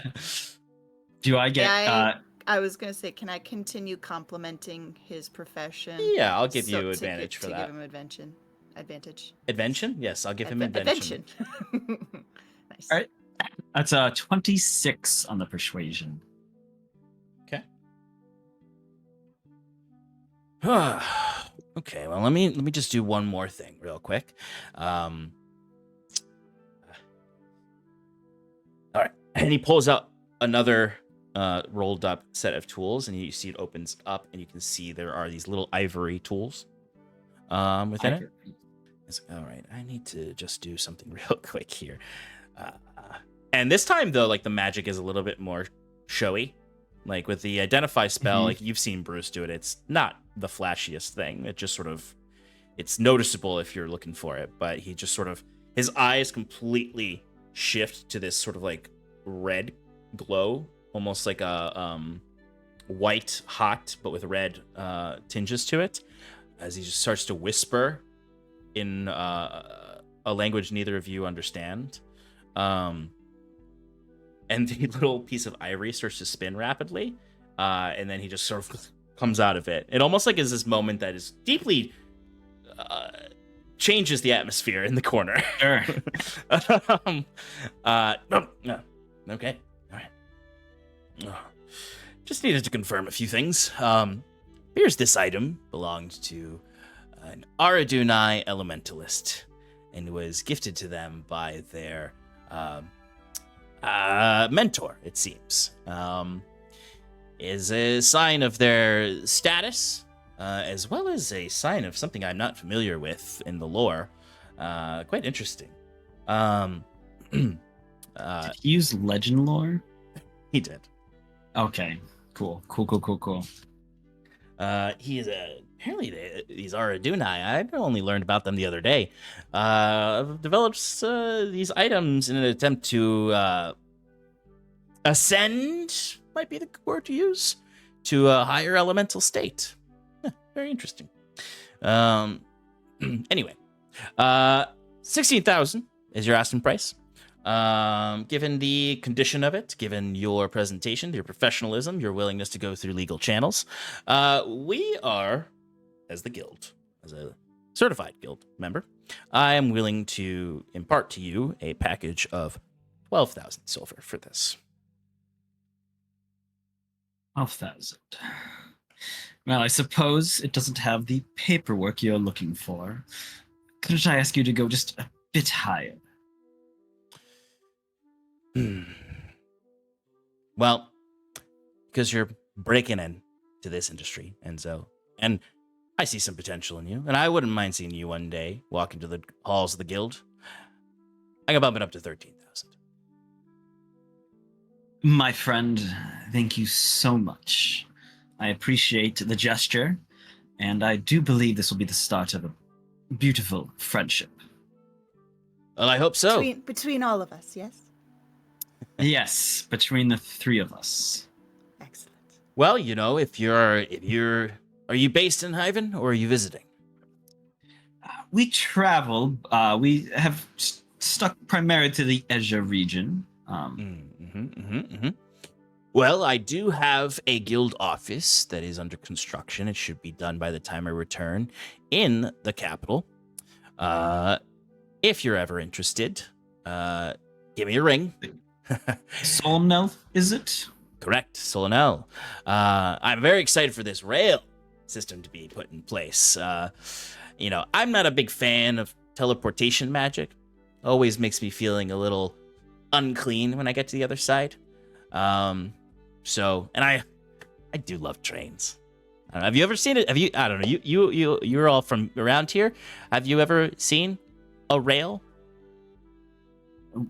Can't say I have that not I had the have. pleasure. No, No. myself And either. despite how he's been very friendly, there is a note of condescension when he said, "Have you seen a rail?" Yeah. Oh, you're gonna love it. You're gonna love it. Anyway, I'll draft up the paperwork. It'll take a little bit of time. I can have it ready for you tomorrow morning. You can sign off on it, and I will exchange the silver value to you. The silver value will be in the form of platinum for purposes of transportation. Of course. We can break some of it into gold for you, but we really have limited exchanging here because it's just me here in the in the city, and I'm going to have to request some of this. But we'll have it all ready for you. Wheat flow, that platinum will be perfect. Thank you. All right. Well, this has been very entertaining and fruitful, and I look forward to working with Enzo and Althea again. I believe you have a bright future in the procurement of magical goods for the Magical Dealings Guild. It was such a pleasure to meet you. Mm-hmm. And if you really are adept at acquiring these goods, if we develop a strong enough relationship, we may have some work for you in acquiring goods for us too. Oh, Fantastic. we'll keep that in mind. We're always looking for adventurers to secure goods from dangerous hands. A noble pursuit, as my friend has said. And Jacquet really stresses French. All right. Well, Look offended. bye. And with that, understanding the man that Litholdus is, Jacquet as Enzo immediately stands up, pushing back the chair, and then helps Althea out of hers, scooting it out a bit. Althea. And then putting them back in, giving another little bow, and then walking out. I follow.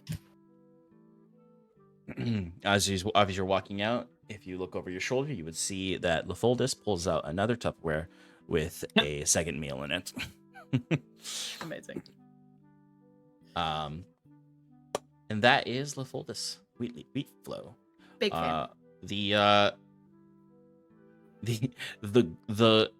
lawful good salesman is who you got. Beautiful. As we're walking out, I'll say to Jacquet, his profession, I wasn't joking when I said it sounded really interesting. I used to do something similar, and you saw a little bit of I took stock of everything after we did that dive and was cataloging everything. I kind of like that. Well, if we ever find our way to Solomnel, we should pay them a visit. Yeah. Visit. A visit, yes. I know I caught your little emphasis on the word friends there, but I kind of like this duo of you're the the fuck you call it, the voice of the duo, and I get the things, and we go and make deals together. I don't know. I thought we worked really well together. Yeah, of course. Next time you can get the things, right? Actually. I did get the thing. I fucking thought I was there. He just gives her a little wink and chuckle. I'm kidding. Can someone roll me a D100 and say high or low before you do it? Well, I'll roll the dice. Oh, hi. I don't need to roll, but I'm just saying hi. I was gonna say, Jacquet, you call high or Hey, low. Alex. I can roll low. All right. Yeah. So high. Hi. Okay. Roll a D100. Let me know if it's a 91 to cool. 27. Okay. There are no complications to your magical sail. Because these can get pretty intense, actually. Complications. Yeah. Really fun, but really intense. Especially if you had gotten it and rolled the 6 on this one, Mm. is wild. It's the buyer's murdered before the sale is finalized. Oh, My Jesus. lord. Not Litholdus, our new Oh. bestie. Beautiful. Anyway, I do need Jacquet to roll me a plain d20.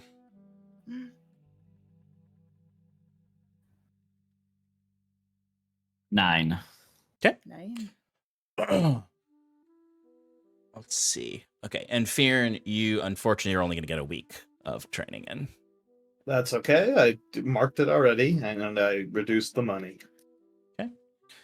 But the next morning comes.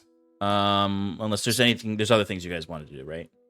We wanted to get books for Bruce. Yeah, so I think in this intervening week, we would have just gone and got those books for Bruce. All right, it's 200 silver for Bruce's goods. Yeah, Bruce, it's 200 silver. Racking up quite a debt. You're almost as in debt as Saskia. Come join the club. Ooh. Wait, so are we waiting 2 weeks anyway? No, why? Where? I don't know. You said Getting 2 weeks intervening week. They said 2 days Okay, earlier. whatever. But the next morning, Litholdus comes with all the paperwork for you to sign. When Jacquet is signing, Yes. he would like to get a very good look at this paperwork. Mm-hmm.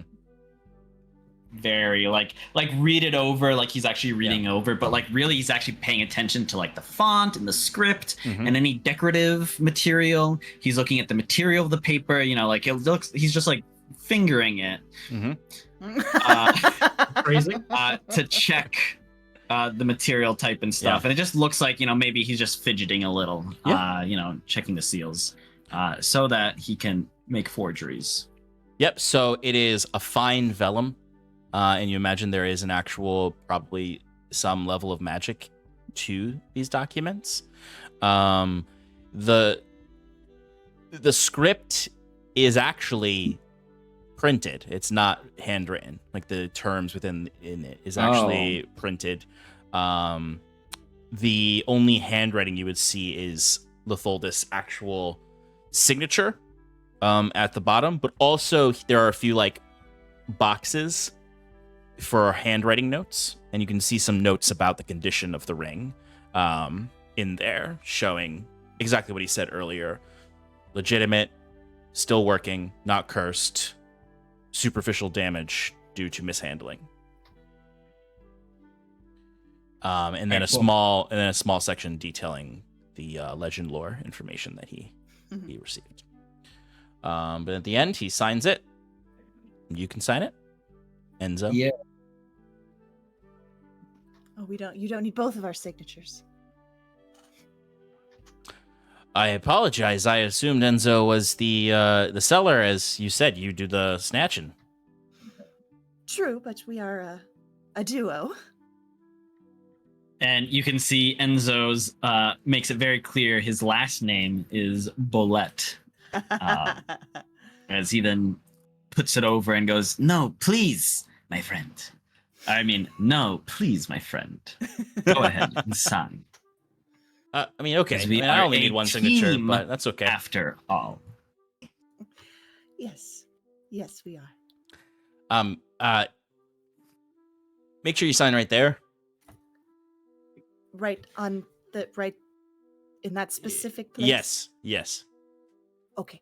And I will sign on the line, but my signature will just be a little bit below the lines, not totally on the line. Sorry, my headmanship is not as neat as. That's no problem. My He casts mending, and partners the ink disappears off of it. Can you please sign again on the line? Oh, of course. I don't think that's how mending works. I'll sign it correctly. That's how my mending works. Hubba.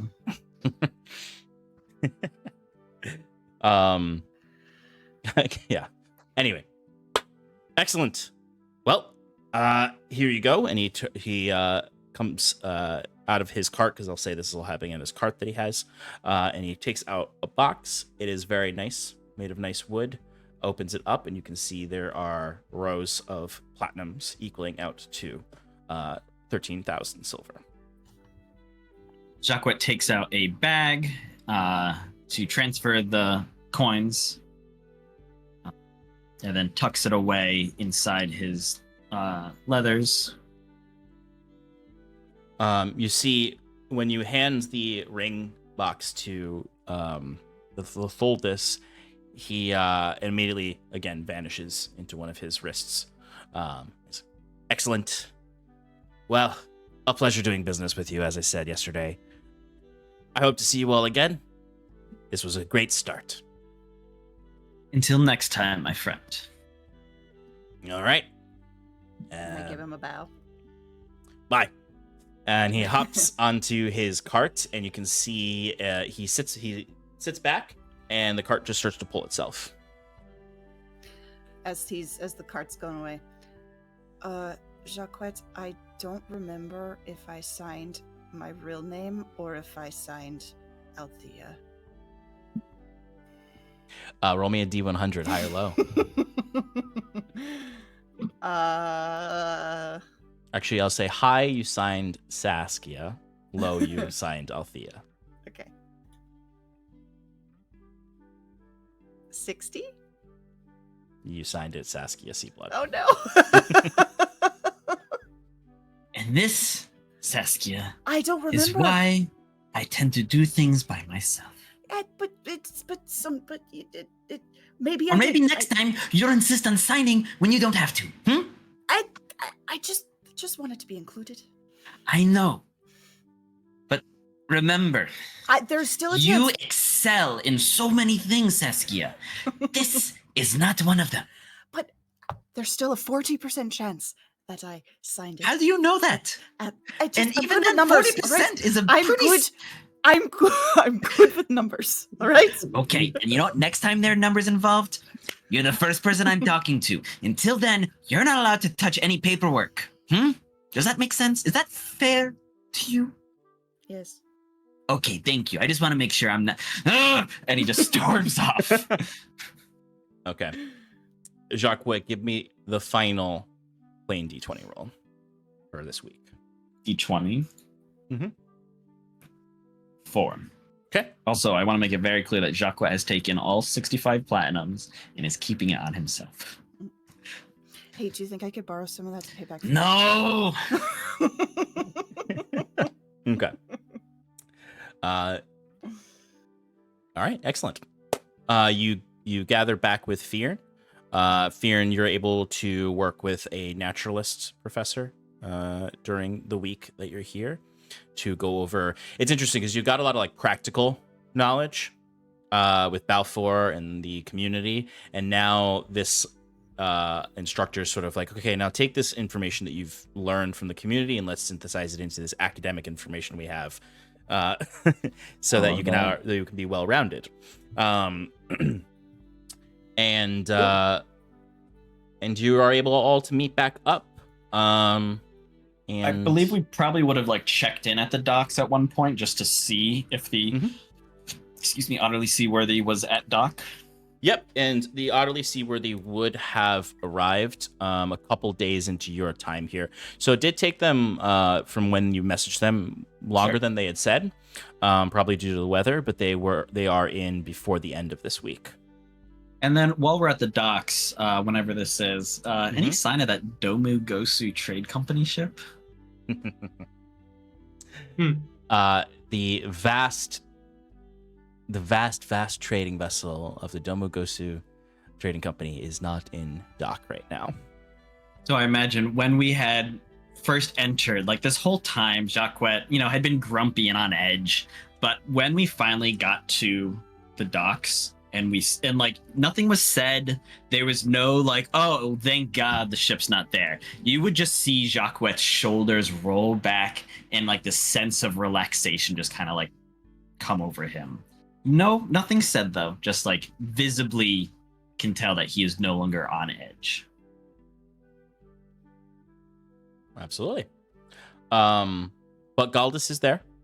And the ship is, as you saw before. And he is, the amount of time that you're here, he has plenty of time to restock for his own purposes, and be ready to go basically whenever you're ready to go.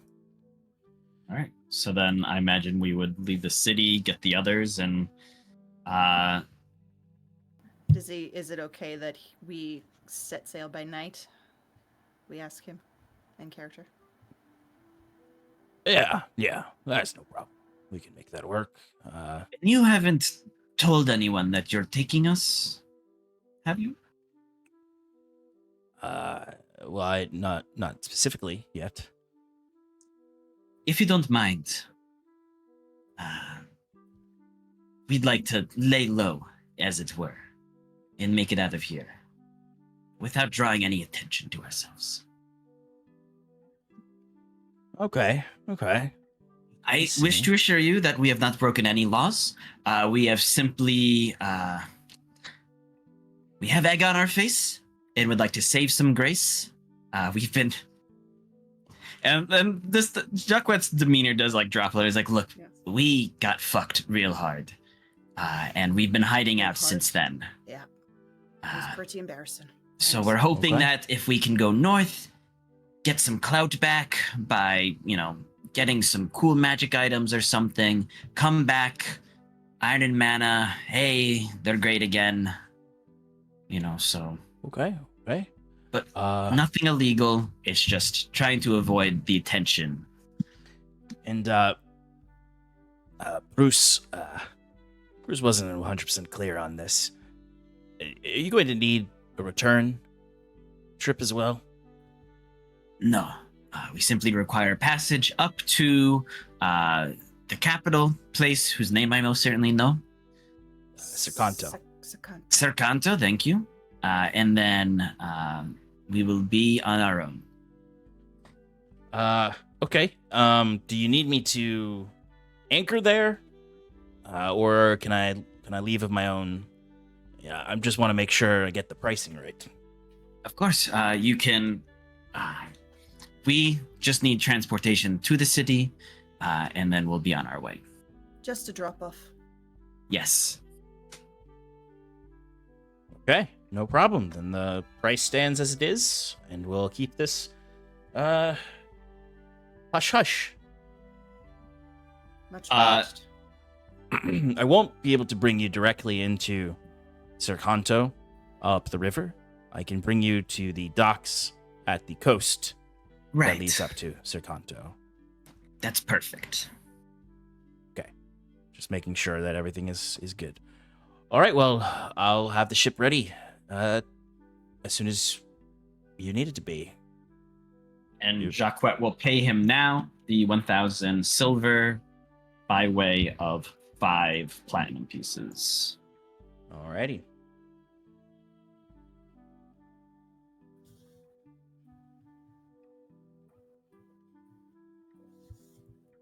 All right. You can message your friends or go out to guard them, however you want to do that. Oh wait, you guys don't have a means to message. You have to. No, I have a. Oh, you have the business card. That's right. Yep. Cool. So, or do we? Because it's gonna take them a couple of days to get here, right? A day. It'll take a day. A day. Okay. So, I imagine we're gonna have to sleep overnight. You'll need one more night here because they leave the next morning. They'll get here in time to Okay. leave. So I imagine the three of us maybe are sitting in Jacquet's room, suite, wherever we may have secured a place. And Sure. I'll just kind of give the business card a little flick and say, "Hey Bruce, we're all good. We sold the ring, and we've got passage, and we are all set to leave tomorrow evening if you guys can get here. Everything went well. See you soon." Oh, it's great. I think. No, never mind. Yeah, so Bruce would just respond by, Oh, that's great. I'll let Septimus know, and we'll head out in the morning. Where should we meet you guys? So should we be disguised at all? Should we even attempt? Fionn, I'm gonna need to use your business card. No. Bruce asked questions. I gotta answer them. It's important. And Bruce, This is is the like, one "Oh, time hold on 1 use." second," and then Bruce goes ahead and lights his pipe up and. Yep. Where do I meet you? Never mind. After like she takes a while to respond. Yeah. Where are we staying, Jacquet? Are we at the Harlequin and Chalice? Are we at? I imagine. We kind of have rebuilt by now. Mostly, yes. I think that we probably would have gone somewhere different, a little Okay. change of pace. Fair. Excuse me, and probably gone to. I would say Fionn would try to be extra careful, and if he can't find a place to like sneakily sleep overnight at the academy, he would like go outside the city limits and sleep outside. Are you with them or not? I am now. I think that we would probably stay at like the Gatehouse Cat or something, like out Yeah, of the way something that modest. isn't Somewhere we haven't connected. stayed before. Yeah, Yeah. Okay. yeah, something where travelers would be at most often. Okay. The gatehouse. What was it called? Gatehouse. Gatehouse cats. Gatehouse cat. There's a bunch of cats in there. There's a swarm And of Jacquet cats. gets into arguments with a lot. Yeah, and they chased him that one time. Amazing. That's right. Bruce, meet us at the Gatehouse Cat at Um, 8 o'clock. That'll be 7 silver overall for just like modestly staying there the week. Sure. I gotta break your. Jacquet pays for Saskia, not Not because he wants to. Fionn pays for himself.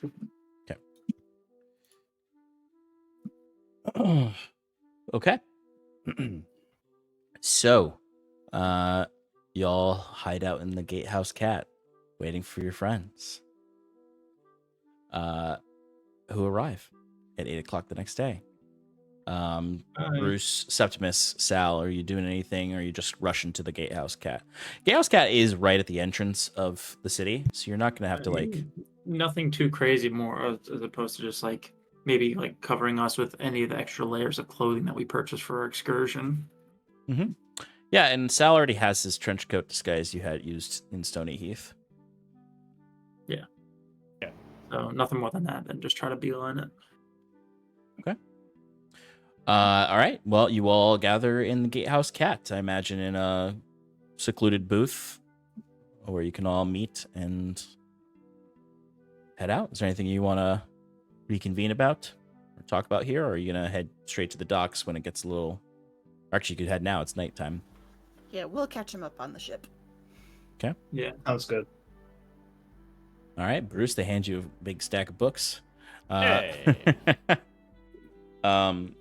The one on the one on enchantment is quite big. Did I have to Yay. pay anything for this, Sean? For what? For the books? We paid for them. Jacques already took care of it. Okay. Cool. You can head to the Otterly Seaworthy. The docks at this hour are fairly empty of people, other than the dock guards, who are usually there under the guidance of Winifred. You don't see her while you're here at these docks, but the ship's ready to go. You can hop on and Perfect. set sail. You've got the same crew as before. Every single one of them. They didn't lose any of them since you last were on it, including his daughter as the Perfect. first mate. And they're all actually very excited when they see Jacquet, because Galdus doesn't like to have fun on the ship, and Jacquet does. Friends! Jacquet! Oh, he's probably got some new stories, new wine.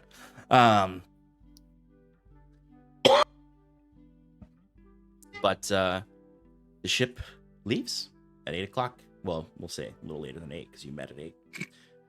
For overnight voyage for a long trip north. This is where we're going to take a quick break. We'll be back shortly, friends, to start the journey north. See you all very shortly.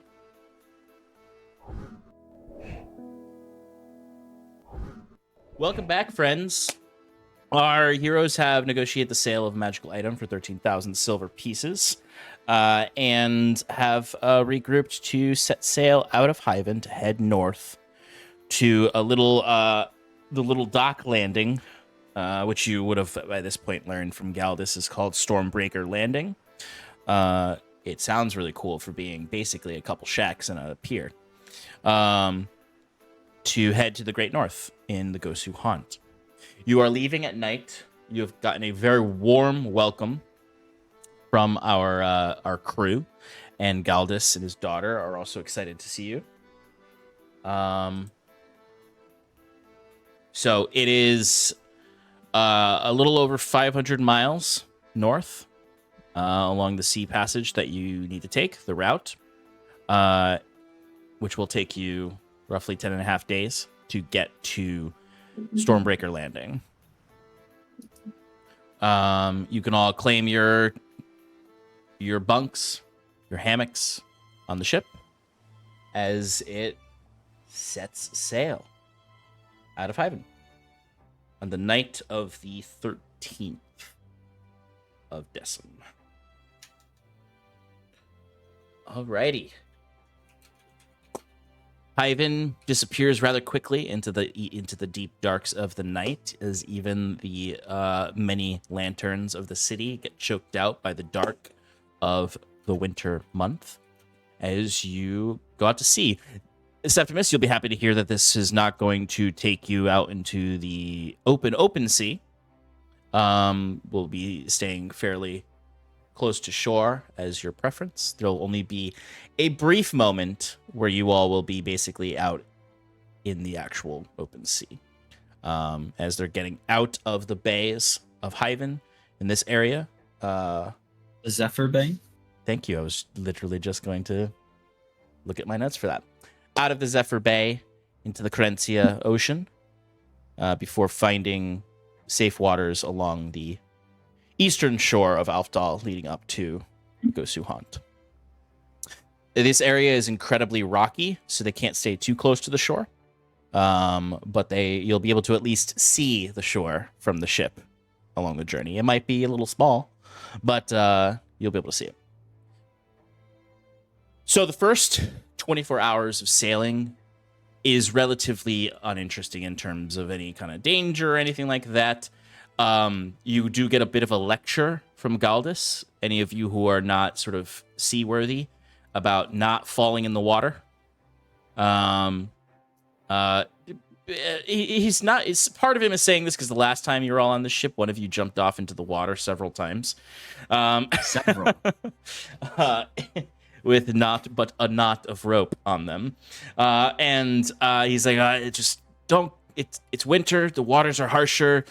Closer we get to the Gosu Haunt, it can get a little screwy. We don't usually sail this close to the shore of the Gosu Haunt, so we'll warn you when we get closer. But also, like last time, have your wits about you, and hopefully no one's chasing you this time. He looks around to you, each of you. They probably are. They just don't know where to find us. And Jacquet thumbs his nose at Galdis. Okay. All right. Well, you know how it is on here. So get your rest. Stay out of the way unless you're helping. And if you're helping, listen to whoever's in charge. Aye, Captain. All right. Can I get someone? Where is my notes? To roll me a d20. Don't do it, guys. If none of us roll, I'll do it. None of you roll. I will just roll it. And if none of you roll, then just the worst thing on the randomized list happens. 7. Which is the worst thing that could happen. 7. It's a lucky number. lucky number Yeah, But not 11. mine. Mine. right? Mm-hmm. Seagulls are a low tier bird. Did you say seagulls are a low tier bird?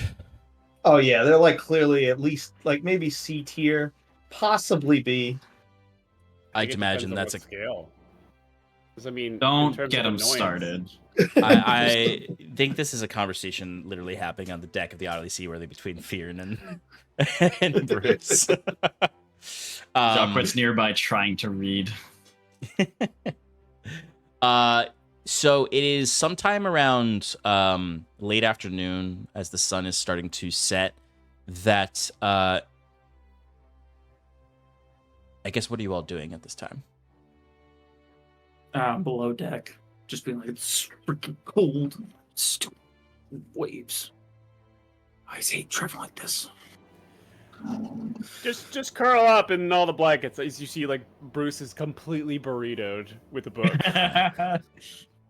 Oh yeah, and like the crew Like one of is those all hammocks. in like intense winterized gear. Like sometimes like Septimus, you to add to your anxiety, occasionally you'll see like one of the crew members coming down, sort of in just like drenched from big waves hitting them, shivering and like rushing over to warm themselves, as you just feel the whole boat just creaking and bowing. Sass, what are you doing? I will be helping like I did on the last one. I'll just be part of the crew, part of the ship. Part of the crew, part of the ship, she says. Mm-hmm. Okay. Is that from something? And Fearn, Wouldn't what you are like you to know? doing? Fearn's just chilling at the bow, like basically just like leaned up against something, looking out into the ocean. Excellent. Okay. All right, so those of you who are not below deck trying to read and or keep themselves warm and from vomiting, you would notice as the sun begins to set on the horizon, ahead of you all, or a little bit deeper out into the open ocean, is what does look like a spectral, ghostly ship. You can see tall sails that seem to like blow and tattered in the wind. Old, faded wooden bow of the ship, and just an eerie fog surrounding this vessel that is out in the distance. It's not too far. You hear someone shouting from the crow's nest about the ship to alert the sailors and the captain. Galdus takes his telescope out to look. Anyone I think nearby? when Go this happens, I run to Galdus, because I see he has the telescope and, I want to figure out what the fuck's going on. He's looking through it, and he's not talking to you. You're just there. He's talking to his daughters. Looks could be a derelict ship. It's not. Looks worse for wear. Doesn't look like it's moving. It has some sort of energy around it. I don't think we should probably try to avoid contact. How far are we from the nearest shore? Yeah, well, it'll take us several hours to get to shore. Is it facing towards us? Not directly. It's actually perpendicular to you all. And again, now that you're like up here looking, it's not moving. It's probably a couple miles away. What do you think, Captain? It's your ship. He closes the telescope and he looks and he goes, "Dear charter, why don't you ask your team? If it's derelict, there might be goods on it. Or there might be survivors." Remain on course. I'll go find the others. I do that. Okay. I imagine everyone other than Sass is down below. And Sass, you can join. Yeah, I'll see Fear and go down below. I imagine Fear and you would have been like, come here. Yeah. I would have just been like, Sea Witch! And then, open the door to downstairs and just be like, get your asses up here, all of you. You can come down here. Yeah. There's more of us down here than there is up there. And it's warmer down here. All right, you guys just stay down there then. We'll go do all the fighting ourselves. You No, just no, take a get- nice nap.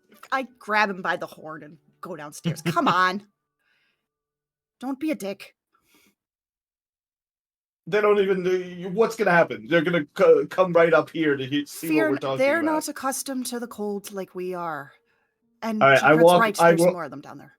I walk straight up to Jaquette and I say, very casually, there's a spectral derelict ship in front of us, and the captain's heading straight for it. What do you want to do? Avoid it. He's going right for it. Why would he want to do that? It's in our way. Well, tell him. Jacques eyes Fear up and down, and he goes, "No, he's just trying to be a piece of shit. Galdus would not to do that." Oh. Very well. You guys enjoy your nap. And I go back upstairs. Yep. And then as Saskia goes to leave, Jacques kind of reaches out and goes, "Can you just make sure that we avoid the ship? I don't think it's worth any risk trying to deal with that." Yeah, Not leaving his burrito state in its hammock. Bruce reaches down and he brings out Lolly Rock. It's just all right, go. I'll assess whether or not. Chirp. Flies out a porthole. I love that so much. I'll assess whether or not it's. I'll let us know if we actually need to do anything. And Lolly Rock's just gonna go up to the crow's nest and just kind of perch. Yeah, and through Lollyrock's eyes, you can see there is a ship. It's probably two-ish miles away ahead of you on the path you're going. It's pointed perpendicularly, but it's not moving. It has ragged sails that look like they've been torn from age. The wood is worn and kind of covered in salt stains. It looks just like a old broken down ship, but it is sort of somewhat surrounded by this fog that is eerie. And yeah, if you're just looking through Lollyrock, that's what you get from it. Really, all that. Yeah, I don't know. I kind of agree with Jack White. Just kind of avoid it. Just ask you. Yep. I'll go talk to him. All right, Fearon, what are you doing when you get? Fearon is already upstairs. He's waiting next to the captain, watching us get closer and closer. Yeah. Gentlemen, I think it is best that we avoid said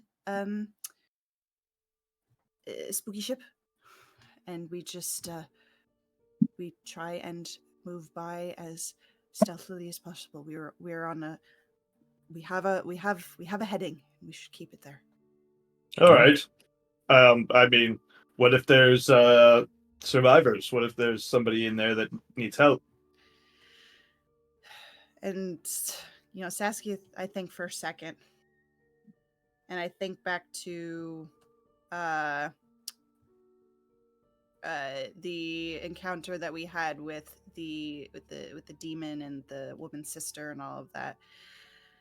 And I may be remembering incorrectly, but maybe I'm misremembering, but somebody might have said to Saskia, "We can't save everybody," at some point in this campaign.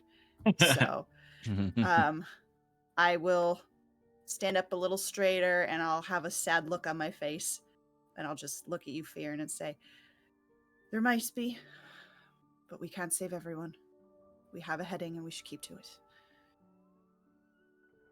That's your charter. We'll do what we can to avoid it.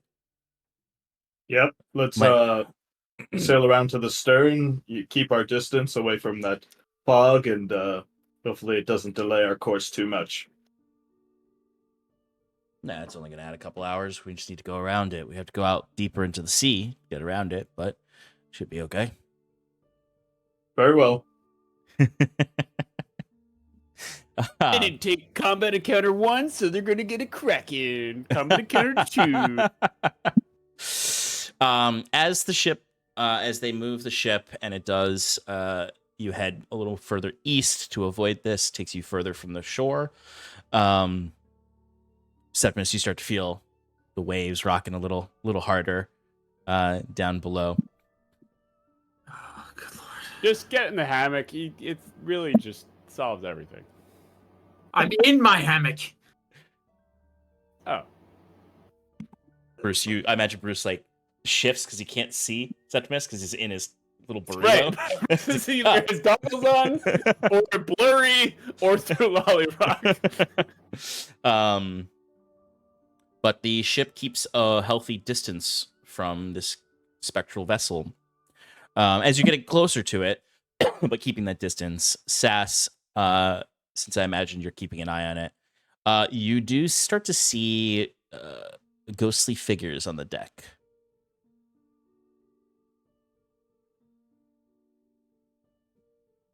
Are they? Do they look like they're looking at us? Yeah. They? Yeah. It's generally they seem to be gathering at the edges of this derelict vessel and looking How far out. away? At this point, they're still pretty far away. They're still All right. a good hundreds of feet away. All right. I'll just, as we're sailing past, I'll just kind of stare back and just see if they make a first move. One of them just raises a hand as if it's greeting.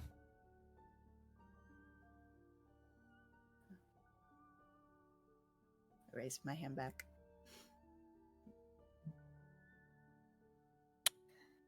They just stare. You keep watching it. Mm-hmm. Once you've passed in a way that has made it clear you're not going to go up to it, Mm-hmm. the ship lurches. And for a moment, you can see the waves underneath it bowing as if a greater creature is below the ship. Huh. And you can see sort of just the smallest amount of tentacles breaking the water as the whole ship sort of almost comes, it almost folds and pushes back. As you can see, just sort of this creature then sort of lifts up a little bit. You can see sort of the head of an octopus-like creature, very large, then just goes under the water and the ship goes down with it, as if the ship was a shell of sorts on its back. And everything. I grasp my rod of the Pact Keeper and I'm like, I don't even know. I don't know if this fucking thing would have done a damn thing if it would have listened to me. You see there's this incredibly old sailor who's just been next to you this whole time, hasn't said anything. And he's got the scrappiest beard. He's got that overbite underchin that makes his jaw look really pushed into his skull. And he's just smoking a cigarette. He's, yeah. It's Winter creatures. Not good to sail much in the winter.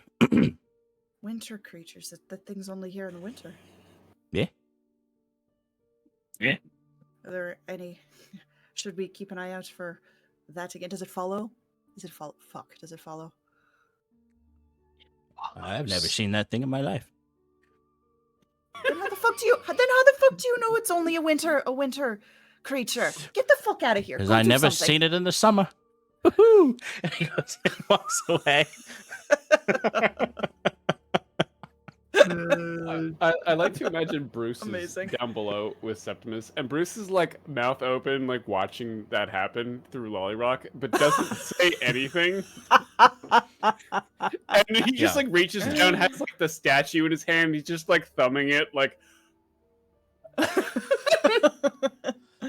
So there's probably not even looking at you because he's just in his own mind, been just trying to concentrate or read or just do something, keep his mind away. Oh, Seppi. Bjorn's still at the bow of the boat, and he's just daydreaming about eating grilled octopus. But yes, you avoided that creature, and any kind of encounter with it. The rest of the day goes on without any issue. Ew. You enjoy a nice hearty dinner, and the next day comes. Can I get someone to roll me a d20? Me. Didn't you already roll one? If you get a 7, re-roll. I rolled. Actually, I have another I rolled a list. D100. Somebody else want to do it? Yes. I'm on it, guys. Let's go. Oh, nat 20. Oh, hell yeah! It's the Kraken. Pancakes fly from the sky. They're delicate and delicious. They give you a level up when you eat them. New winter weather formation, you know? Yes. Ilyvania's favorite breakfast. Griddle cakes. Blessed Griddle snowflakes. cakes. Theranos.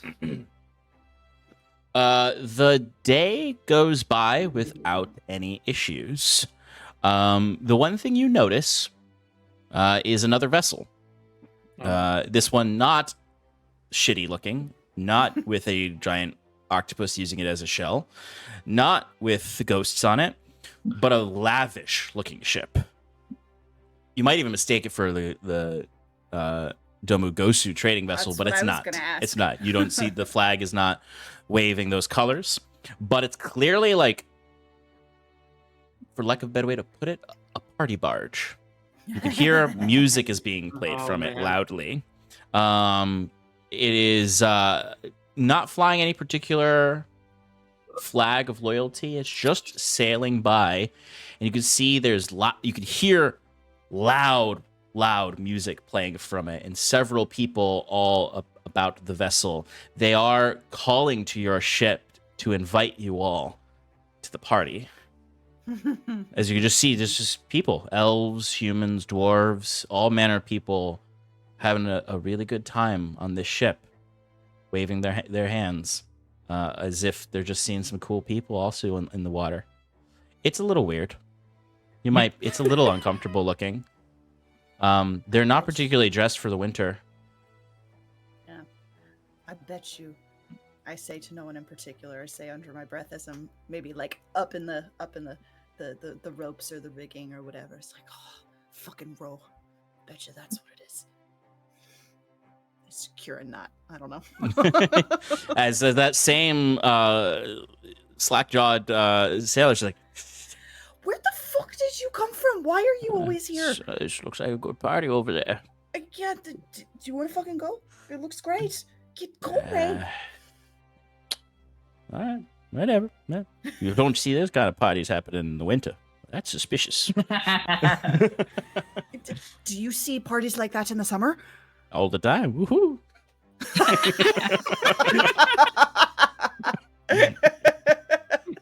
As he saunters away. Amazing. But no issues. Day goes on. 2 days of travel in. And the weather's been keeping pretty good for you all. Another D20 roll. Please, someone. I want to do it. Go for it. I want to do it. No, I'm doing it. I already did it. 17.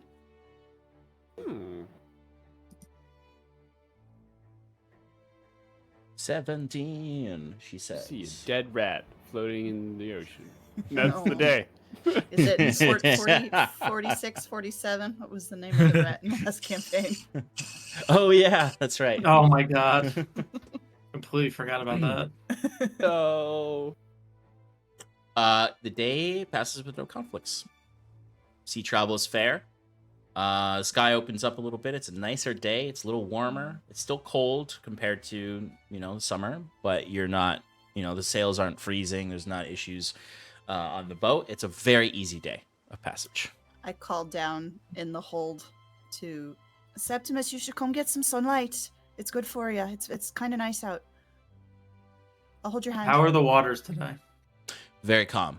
This is probably the best day yet for Septimus to experience. the ocean. Begrudgingly be like, seems fine. Get sick of this interior anyway. I'll offer So he'll my come hand. upstairs, and he'll go to, I guess it would be port side, and just look directly at the land mass that's in the distance.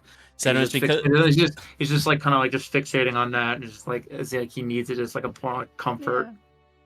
it is further than you thought it was going to be while you've been down Um, below. Yeah, as long as he can still see it, he's like, okay. It's like, have you ever been to the beach and you can see Long Island from a Connecticut shore? Yeah, It's like Yeah. that far away. yeah. No, I got you. But at least you can still see. Yes. You know what direction it is. You're not just in open water, be like, oh shit, where's the closest land? Jacquet walks up behind Septimus and slaps him on the back and goes, "Don't worry, buddy. We'll be back on land soon enough. Just careful you don't go over. Remember Galdus's warnings. A man overboard is left overboard. Ooh." Enjoy it well. I can't wait to know what your fear is. I don't have any fears. And Jacquet saunters off. But it's a good day. And the crew are happy. The ship, there's no issues, no conflicts. Next day, D20 roll, please. My turn. Nat 20. Nat 20. See, another party. bug. Another party buzz. No. Nat 20, your day again is another safe day of travel. No issues. Dang, we're killing it. You're making good time. If anything, you're making better time than usual, and you get a bit further on this day than you did the previous day. Yes. Maybe you'll make it in 10 days instead of 10 and a half. Mhm. We gotta roll like 5 more times. You got a lot of rolling to do, so there's a lot of risks. But and it gets Lot of worse. reward. It's a little worse when you get closer to the north. You see, though, just to give you kind of an idea of like the landscapes you do see on the shore, even though it's far away, really cliffy. It's not like a gradual. There's not a lot of bays. It's a lot more cliff sides, and even some fjords. You might notice some fjord-like landscapes as you get further north. But what you're looking at right now are the Midlands. You're looking at the lands owned by the capital. And you might see like little structures that might be little villages or areas. But it's pretty rocky. This side of the Midlands is not super habited. Everything north of Stony Heath on the eastern coast is a little too rocky for major settlements. But day goes without any issues. What was that? That was the third day? Fourth day? I think it was the 4th. Yeah. Yeah, that's what I thought. I think it was Shannon, me, Shannon, Clay. Yes. All right, another D20 roll, please. You're muted, Shannon. Yeah, Stefanzo, do you want to? No, I want no part of this I rolling. will take the dice Too late, I already rolled. across the K. 17. Boom. You guys are crushing it. We're flying there. Pew. No, we're sailing. Yeah. It's Do you true. pay I'm sure attention? that's true, dude. Yeah, you gotta pay attention. Septimus Doing is great. pretending that he's flying. You'd rather be flying than That's sailing. less scary. But another 17. The day is smooth sailing. Amazing. Weather's a little worse today. But those of you who are not seasick often are pretty comfortable at this point, almost to the point where you even maybe either become more vigilant because you're like, something's got to happen, or maybe you get more lax, whatever your character would do in that moment. Is Septimus more like, yeah, I think I could do this now, you know? Yeah, how is Septimus after 2 really good days of sailing? I'd suppose he'd get a 3. little bit more comfortable. Yeah, he'd say he's a little bit more comfortable. Nothing like he's still like fearful. Or he's constantly kind of like maybe he's not like staring directly at the landmass anymore. He'll like Mhm. kind of walk around a bit more and but like kind of like just keep an eye to one side. Maybe Yeah. engage with some of the crew or the rest of the party. Just like a little bit more than he was before, a little less silent.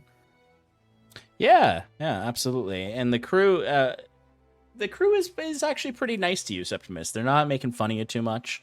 Now that you're up here, like the rest of you who were on deck, absolutely they were making fun of Septimus. I imagine I would have shut that down. They would have been like, "Who are you?" That's my. She's a damn wench. She yells at me. It's part of the sea, gentle ribbing of one another. This is not gentle ribbing. Ribbing. You've been fucking cruel. Leave him alone. He hates this. Hey, it's not being cruel. I know. Okay, all right. Words cut harder in the winter time.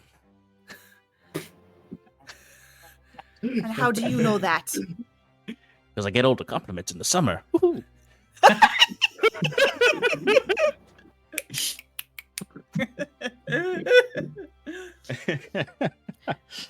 The joke's on you. This guy is actually Ro. Yeah. We all fall in love with him. The pleasure barge was just a pleasure barge. Yeah. That's what he wants. Okay. All right, but that is another successful day of travel at sea. You were making good time. Is that a hand raise, Jacquet, or are you just stretching? Cheers. Is that a hand raise, Fionn, or are you just stretching? No, I actually was curious.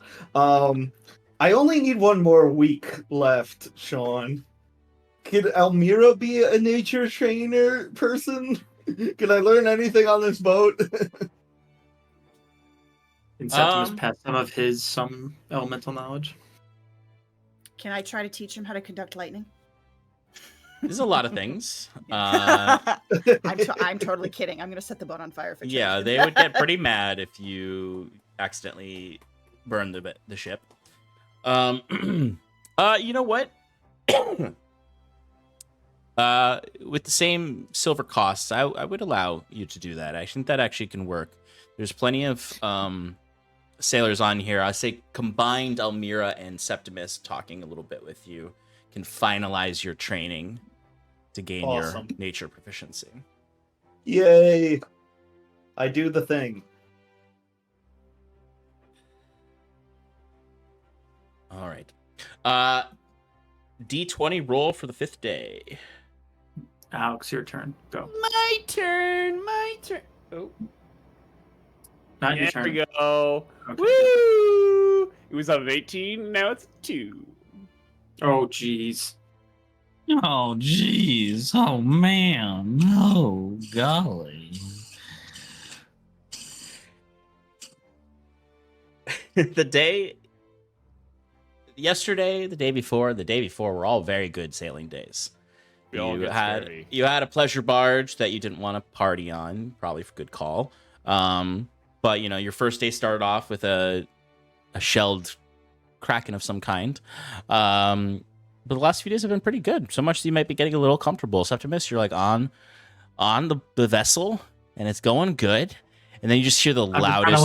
I'm just talking to the captain about like sea terms, just like, what do you call this part? And like, oh, this over there, like all the mechanical stuff of how the boat functions and things. Oh, you're very, very curious-minded. I can. Well, let me introduce you to a few people on the crew who could do some of the work here. And as he starts to bring you down to the main deck, you just hear the loudest clap of thunder from the eastern horizon. As there's just everyone looks, and there's the darkest storm clouds you've seen since coming to the Aldhalor Islands. Thick, heavy fog, like a wall across the eastern horizon. And as some lightning strikes, you all would notice the silhouette of another ship inside that storm. Nope. Septimus is going to be frozen. He's got like 1,000-yard stare right now because of the great storm that happened. Mm-hmm. He's like, shit's just triggering in his mind. And like you can even see, like, with every like couple minutes that you're on the ship, just larger and larger waves start to form as the clouds get closer and closer, and you can all start to feel rain pattering against the deck. Sorry, I missed it. Are we sailing towards it? Is it coming towards us? You're sailing north. This is a storm coming from the east, going west, so it is coming towards you. It's got it. Okay. All right. And Septimus, where did you say you were? You're on deck, right? Oh, just been on the main deck. Yeah. All right. So I see the storm. I know that's not going to sit well with Septimus, so I will immediately go over to you, be like, and see that you're frozen. Yep. All right. Come on, let's go. And I will get you back down below deck. Make sure you're safe. Do you come with me? Yeah. Okay. It's gonna be all right. We've sailed through storms before. It's all right. Just go. Just be down here, and it's gonna get bumpy, but we're gonna be okay. Yeah. Yep. Yeah. Okay. I'll be all right. You'll be all right. Help the You crew. got this. Help the crew. Yeah, you got this. So after I make sure he's safe, I will go back up and I will continue to help and prepare for the storm. Okay.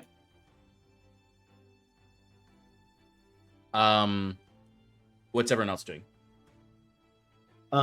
Fionn is similarly nervous, but a little bit like not as apprehensive. Like he's in the storm, but he's nervous in the way that he doesn't want to take his eyes off the ship that's in the storm, and it is rushing people, like pushing them along. If somebody falls, he like picks them up and like is yelling out orders and stuff like that, but isn't really like helping too much because he's too busy focusing on this incoming vessel, making sure he if anything happens or if this thing starts attacking, he's the first to respond.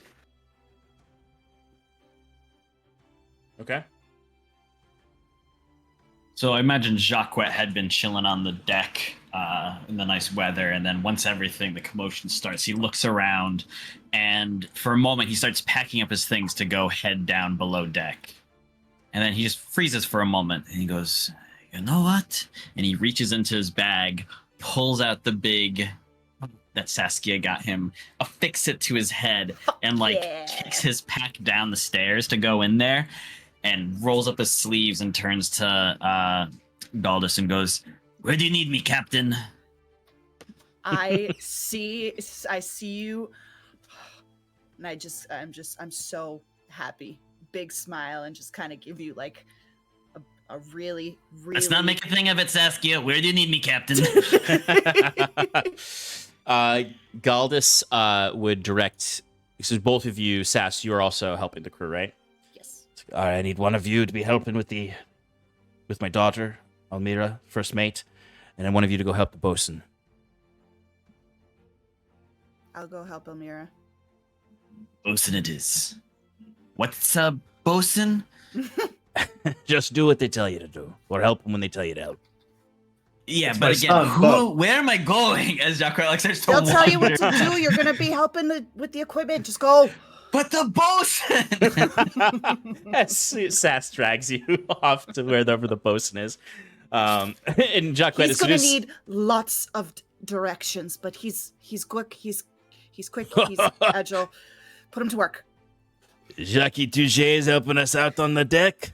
And wait a minute, don't you still owe me some silver from that last card game? Don't grab that rigging right now! Go! Do what he Okay. fucking says. As I go And Jacques run for Amira. goes off.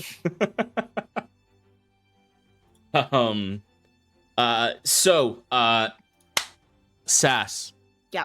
I need you to give me a charisma roll of your choosing. So that can be persuasion for sort of like some inspiration, intimidation if you're just trying to be hard on people to get them going and moving. Whichever you think Sass would do, because that's basically what Almira is doing. She's commanding the crew, and and you're helping her with those messages throughout. I'll go for persuasion, and I'm trying to kind of like do the same thing I did with Septimus, and of like we got this, we're gonna get through this, like kind of trying to boost morale. As I can see Jacques like holding a bundle of ropes, like just tangled in them. As he looks and sees Saskia like bossing people and guns. Wait a minute, no, I want to do what she's doing. Mr. Bosun, can I do what she's doing? Bosun Natural 20. shoves another like thing into your arms, says chain of command, and then turns you around and pushes you to keep walking in the direction. Natural 20 for 24 total. For 24 total. All right, excellent. So that is a success for motivating the crew to get things moving, as the storm is coming to try to avoid as much damage as possible. The captain is keeping his eyes on the storm and particularly looking out to monitor the vessel within the storm itself. Jacquette, can you give me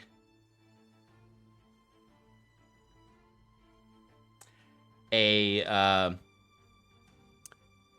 strength check? And it be an athletics check. Yes, it can. Because I am proficient. Yeah, go for that. Ooh, 19. Nice.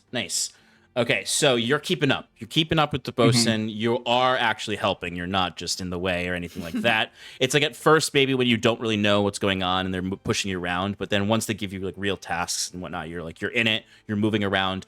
Really, it's your agileness and athleticness is just bringing things to people, so that there's some like quick movement of needed goods. You find yourself particularly working with prepping the carpenter and the bosun in case there is any damage to quickly deal with it, and getting ready for anything like that. Anytime I run past Jacquette, I'll just put like a hand on his shoulder and just like give it a little squeeze. Anytime I pass. Every time she does, she's like, so are you actually going to do any work? Or? I ignore him.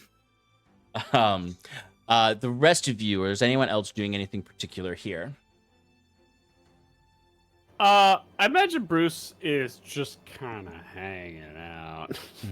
You're still in your nut. You're still just burritoed. You haven't left in 5 days. He's still reading his book, Lolly Rock will take care of it. I guess. Yeah, I mean, I don't know. If nobody tells him to do anything, Fearn would continually be, watching the ship and the waters to, keep an eye out for any danger that might be coming that, wouldn't be noticed from the crew. Okay. So Fearn, go ahead and give me a perception check. Sure. Legitimately, Bruce probably would every so often, not as much as Fearn, but be checking with Lollyrock and then messaging Saskia, be like, by the way, one of the crew members didn't tie down this rope. Amazing. But like all from down below. Yeah. I love it. I love that, yeah. Fearn, what'd you get on your perception? 17. 17, okay. So I'll say like you're actually kind of but like you're staying close to Galdis, and the two of you are keeping your eyes on things and Galdis is working the wheel to keep the ship moving in the right way. The vessel in the storm does seem to be moving with the storm, and does seem to be getting closer to your vessel. Everything is going smoothly with Sass and Jacquette's help. On deck, people are keeping everything going. The ship's not taking damage. It is moving quickly to try to get ahead of this storm, but the edges of the storm proper are above you now, and the waves are churning much more. The winds are whipping. It's getting harder and harder to keep control of things. The deck is getting slippery and rough to move across. It is becoming harder and harder to keep the ship going, but it is still going. Is there an eye of the storm, Sean? I would say with your perception check, it appears that whatever vessel is coming towards you is in the eye of the storm. Okay, and how far away is it? They are a good 1,000 feet away, probably. Okay. And they are moving quickly, and they are moving to... It looks as though they're trying to collide with you. Yeah, I mean, like, are they from their pathing? We could tell that they're chasing us, but like, are they gaining on us? Do you think like do we have a chance? Is what I guess I would ask the captain that. Yeah. Like, are we gonna make it? Can we outrun them? The only chance we have is to use the storm to our advantage and try to catch the wind. If they're moving in the eye, they're not moving with ideal wind conditions, so they have to move with the storm. But if they catch up to us, we'll be stuck in the middle of this. And especially if they're your friends from before and they're controlling this storm. Oh, fuck. I didn't even think about that. I don't know why. I mean, it does it now that they're a little bit closer. We weren't thinking it was those guys again. Where do you fucking come from? Do you have little like mouse holes or something around the ship that you just whoop whoop whoop? What are you doing? I'm just waiting for orders. Woohoo! Get the fuck over there! Go pick up that. Go secure that rigging. That it is not secure. But pointing at the one that Bruce told me about. Sean. Mm-hmm.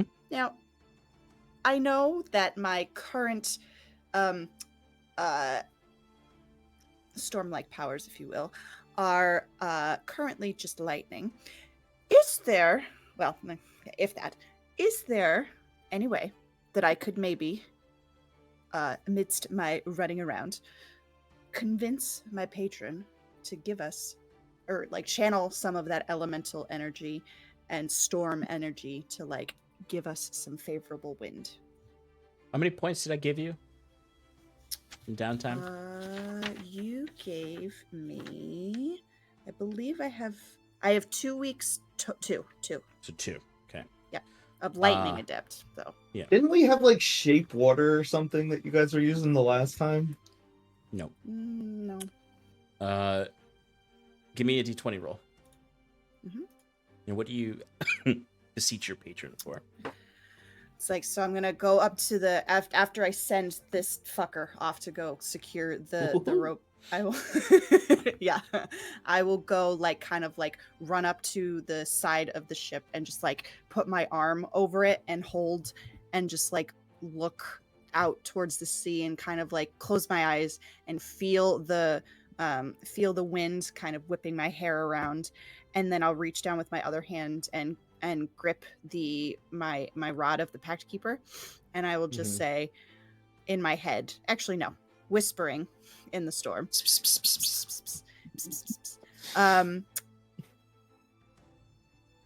Listen, I really want to do right here. I want to protect my friends. Can you help us out? Can you give us some wind here? Can you push us out of the way of the storm? Or let me do it. Show me how to do it. I want to do it. If you need something, I'll get it done. If there's magic water in the north, I'll drink it. Just let us pass safely. Show me how to get us past safely. Roll a d20. Oh, that was almost an 18, but it's a 2. Okay. The everything does seem to slow down for you a little bit, as sort of you can see, almost like you can see the water droplets of the rain.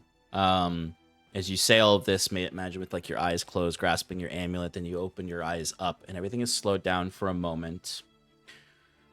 And it's like a moment where the ship is like on such a vast wave that like you're almost like perpendicular to the waters, and you're staring what ostensibly should be forward for you, but is down into just the dark abyss of the water. Just the absolute emptiness of the deep sea. As that voice in your head, you hear it again, as you can sort of just see, almost like you can see a face in the water. As she would just say,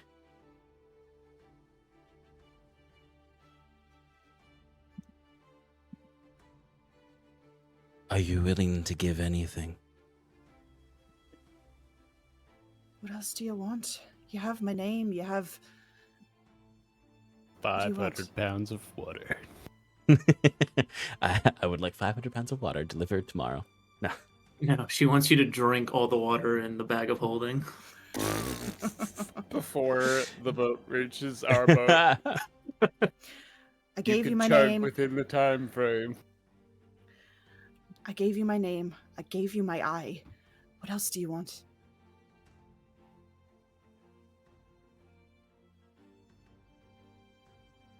The voice begins to fade as the face disappears from the water, and then just rapidly the rain starts pouring back down on you, and you feel an emptiness. Fucking bitch. And I'll push off the railing and go back about my duties. Okay. So I'm going to need checks from folks again. Fionn and Bruce, you can help them if you'd like. Bruce in the same way, and Fionn, you can help Jacques with some of the bosun tasks if you would like, to give them advantage. Sure. So Sass, go ahead and give me that persuasion roll again. Mm-hmm. And Jacques, you can give me your athletics check again, both with advantage. 22. Thanks, Bruce. Can I roll his second roll? 21. 21 and 22. Okay. So, the ship is getting closer that's out there. As you're sort of moving, it's like as much as you're getting ahead, they're getting closer. So it's a point when you're either going to collide or you're going to get ahead. It's getting closer and closer as Sass, you're yelling out commands. The rain is pouring down now. If you blink, it's hard to reorganize or orient yourself because the ship is just churning. Septimus, your hammock itself is like swaying all over the place. There's water pouring in from the top deck. Everything is frigid, cold, and awful. Fionn, you're running about carrying things, making sure, pulling rigging for people. Jacques, you're making sure that even though I'm saying the ship's not taking damage, it's because the carpenters and the bosun are actively keeping it from getting damaged, actively trying to repair things, reinforce things. Jacques, you're helping them. The ship is lurching forward and is making headway. It is currently on pace to escape. The ship is getting a lot closer now. It's moving a lot faster than it was before. Can but we it's see if it's the Bone Rattler? Yes. I was gonna say it's as the ship is getting closer and closer and moving faster and faster that you hear the chimes in the sails at this point, and you confirm this is in fact the Bone Rattler. Fuck. How close are they? They're about 500 feet from you all right now. Okay. If they get within like 120 to 90 feet, let me know. Okay. Is there anything different you would like to do, or you like to just keep with the path forward? Jacques shouts down to Bruce. Bruce! Ah, what? What's up? Any chance you can work your magic like you did last time? A little bit of yeah. Cobalt Blade boom boom. And Bruce kind of does that thing where you kind of just side roll out of a hammock. Yeah, Of course, that thing that we've all done. Yeah, the classic. Woo! And just falls right on the floor. All fours. And Guys. it messages Jacques so he doesn't have to yell. You got a barrel up there? Jacques gestures to the large cargo bay that I met, or not See bay. if you're gesturing, but hold on one second. You're so annoying to roleplay with, Jacques says as he grabs the barrel, looks inside, whatever contents, he just kind of yeets out of it and then slams the barrel in front of Bruce. All right. I'm going to need a little bit of time to make this, but... Well, hurry. They're bearing down on us. Okay. All right. Hold on.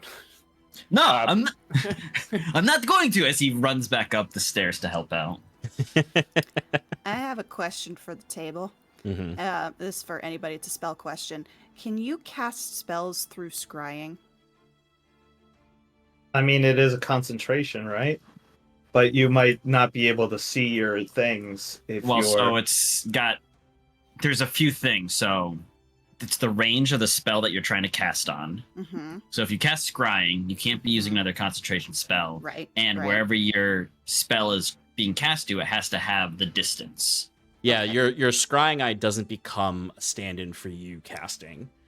So Right. you can't like say you put the scrying eye on someone and you can see them if they're like 15 feet from your scrying eye. That doesn't mean they're now 15 feet from you for the spell. You still need to be able to cast from where you are to it. Okay. All right. But it does give you sight. Yes. So if it requires sight and they're within range, then Yeah. yes, the scrying you can do it. Got it. But if they're out of your range, even if you're scrying on them, you can't. Okay. Well, that one doesn't. The one I wanted to do is also concentration, so that won't work. Yeah. But actually, this one I could do this one instead. Oh no, I can't. That's not gonna work. How far away is the ship? The ship is 500 feet, but it's getting closer every moment. Never mind then. It's not gonna work. Thank you though. Okay. So, those of you who are helping out, you're just going for the same stuff, help keep the crew moving, help keep the ship in one piece. Yeah, yo.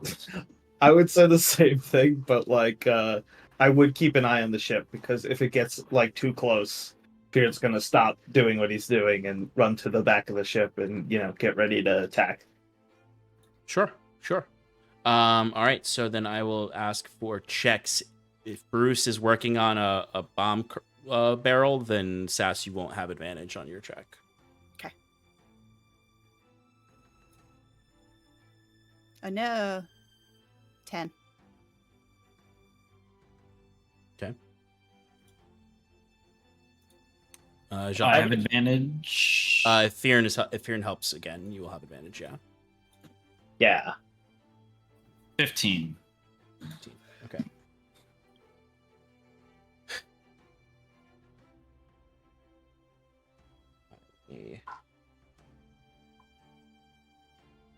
Jeez. Okay. The storm is starting to become too much for the crew. Sass, you start to witness the chain of command collapsing, as well as fear entering a lot of the hearts of the sailors. Jacquette, a lot of the equipment is getting dropped, misplaced. There's a bit of chaos. You're having trouble moving through the crew because they're just a little too all over the place as the storm begins to overwhelm the ship right now. The ship is going to start taking damage. That's gonna slow it down too, right? Yes. Okay. We'll roll some damage here.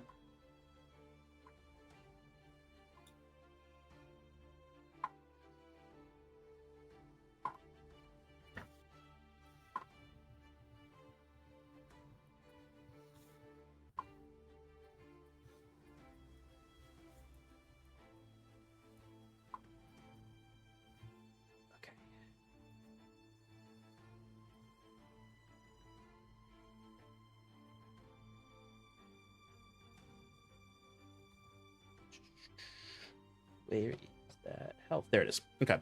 So the ship takes 50 points of bludgeoning damage as it starts to get rocked. What's life total? Ships has decent life. That's not bringing it into a critical state, but it is getting flung off course, and you're not making as much progress as you were. So the other ship is going to get much closer to you all. You'll still have a chance to escape with one more check, but if the next check fails, the Bone Rattler will be upon you.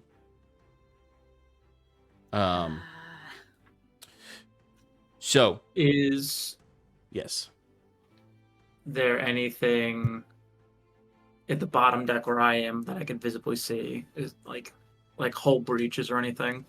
Yes, you can see that there are crew that are attending to some cracks in the hull that are happening. There are quick repairs happening, obviously for more permanent repairs to happen later. They're struggling to do this a little bit, but if you can help them, it will help the ship for sure. Is there a guy named Igor down there who's just like, curse you, Bale! Bale! No. Curse you, Bone Rattler. But yeah, no, if there's something you want to do, you can absolutely attempt to help. Did a little Nobody's personal that part roll, of the but yeah. DLC, I guess. What was Septimus gets doing? Septimus gets like a little bit of like a rallying cry, like oh shit, okay, like if we don't do something, we like it's gonna be much worse for wear. So he will jump to action and help whatever he can with staying on the bottom deck, not going above. But if there are any holes in the hull, Yeah. Like if there's a severe one, that needs to be Sal just plugs it up. Sal, I mean, puts his head in it. He could do that. Where am I looking at? Am I stupid? Don't answer it. I know what you're looking for, I think. I mean, it's kind of a little wonky, but would you allow me to use fabricate to really like seal something up? Fabricate. What does that do? Oh, I love that. Fabergé. You convert raw material into products of the same material. For example, you fabricate a wooden bridge.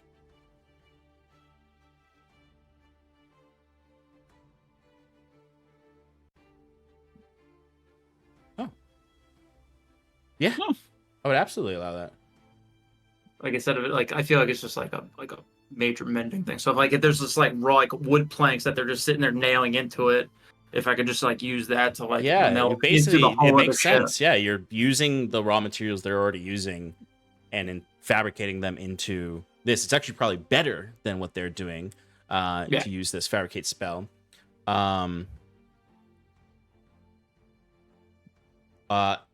Again, I don't want to use it consecutively. So if there is like a major hole, then I would use that on that. No. Sure. This is something you would need to be using.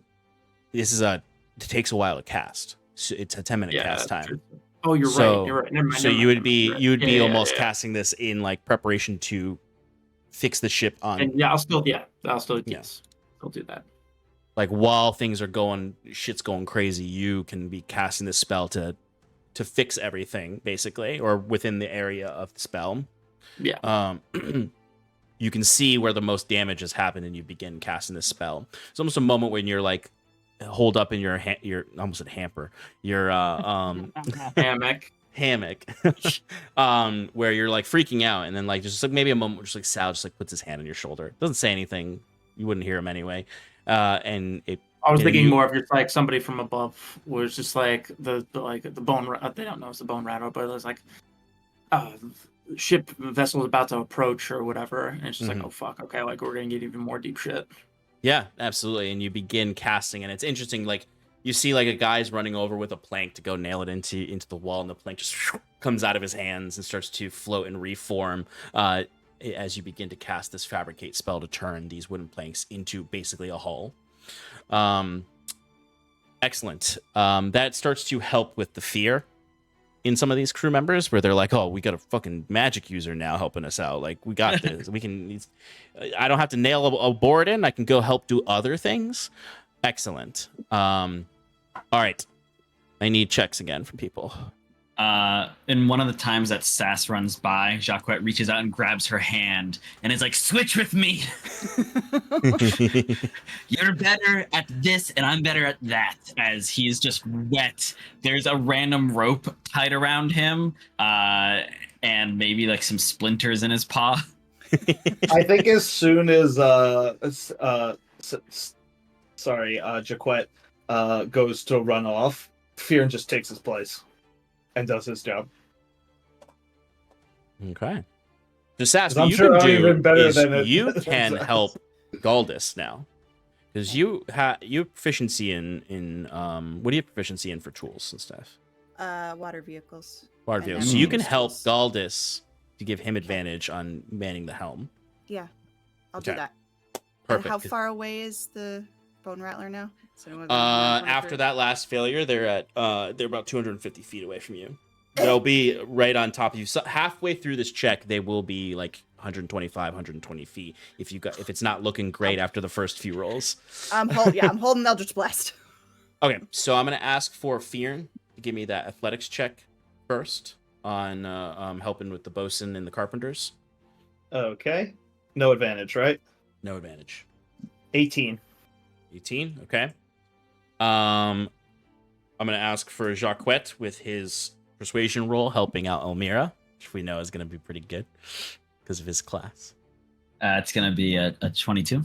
22. Okay. All right. Galdus is gonna roll with advantage because Sass is helping up there at the helm. Oh, good thing because he rolled nat 1 on the first one. Did he roll another nat 1? It's It's not great. It's not great. It's not bad, terrible, but it's not yeah, great. It's not great. Okay. Okay.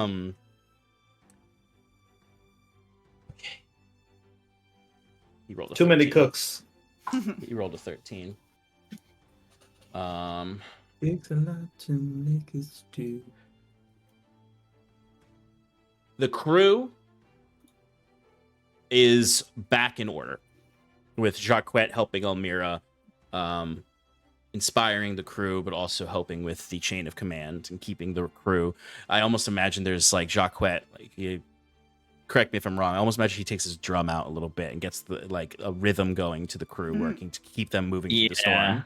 It's like just this constant beat that's like a little jazzy, but it's just it's got that still the tempo that they need, as it's just like, you're the crew of the utterly seaworthy. You can't be taken down by a couple of pirates. This storm may be supernatural, but so are you. Come now, friends. Do it. The crew is doing phenomenal. They are back in it. Their pace, the storm is so chaotic that Jacquette's rhythmic barding is providing an order in this chaos. But the damage to the ship, the supplies getting scattered about in the last bout, Fearn is able to provide a lot of strength, but it's almost like there's not much to do with the strength because the storm is coming down so hard now, and the vessel's getting closer. Fearn, you almost realize halfway through, it's not worth it. I need to get ready for battle. Sass, the same thing crosses your mind as you're trying. There's a point when you and Galdus are on the wheel trying to pull it to resist the way the waters are pulling everything. The winds are whipping through. And then a point, it lets go out of both your hands. It just starts spinning wildly as the ship careens and turns. And then it takes you a moment to grab onto it. And you're barely able to hold it as you're keeping the ship as it's moving and everything's turning. And it's almost like the ship is just halted in place at that moment as you see the Bone Rattler closer and closer and closer. You can hear the chimes going wild in the sails. You can see some green aurora-like light on the deck of the ship. As it is indisputable, the Bone Rattler is going to ram your ship. Can I Eldritch Blast somebody? Help me with this barrel! Bruce, what have you been concocting? Bruce he's not armed it yet. Okay. But he's been putting an explosive inside of a barrel. Okay. And he's trying to get the barrel to a place where he can throw it overboard. I was also hoping to use, and this is not how the spell works, and I understand. Okay. I know. So magical tinkering. I can imbue a tiny object 5 different times, but what if I instead use my 5 charges to imbue this one thing and I want to make it blue. I want to make the barrel blue to blend in with the water. Say please. Please. So the intent is to use your magical tinkering, which allows you to do minor changes to things, to turn the barrel blue by using all 5 of your charges. Yeah. Bluish. Yes. Okay. You can say no. It's I just No, what I'm going to allow you to do is turn 5 individual planks of the barrel blue, which will make it bluer than it was to start with. True. What are you turning blue? I was trying to make His the barrel stealth bomb. blue. Yeah. Oh, they're bomb. Gotcha. Yeah, and then when I can get somebody's help, Bruce will try his best to throw it overboard. Well, Well, Septimus is probably the closest person to help you with that. Oh god, the nerds. The crew is in too much chaos to stop to check what the kobold's doing with that barrel. And the other 3 are actively manning the ship up above. Yeah. So you can call for Septimus to help you with this. Well, he's busy trying to fabricate. That fabricate spell's not going to go off. I'm just telling you No. now, Septimus. Like, the way things are going, you can feel that, like, you're not going to have the full 10 minutes to cast this. Septimus, I need your help with this. The Bone Rattlers, they're gaining on us. I'll break my spell and then I'll immediately run to try to find Bruce. Okay, so you're on the same deck, so you're able to find Bruce easy. He's got a barrel filled with explosives. It's half of it's blue. This one does. It's basically What kind do you of want me to do blue with this? pinstripes on the barrel. I have to get it to the edge so I can throw it overboard. It's too heavy for me. What? Sal! All right, I forgot about Sal. Sal runs over and immediately picks the barrel up without even thinking. and as Jacques walks by, he's like, "You're gonna just throw that in the water? What if it hits us?" As the ship goes like this, and you see 3 crew members just slide to one side of the ship and hit into the wall of it, you're all like struggling to keep on your feet. I'm trying to keep the helm straight, the wheel straight. Have Sal throw it. Wait. How big is the barrel? Are you gonna try to catapult it?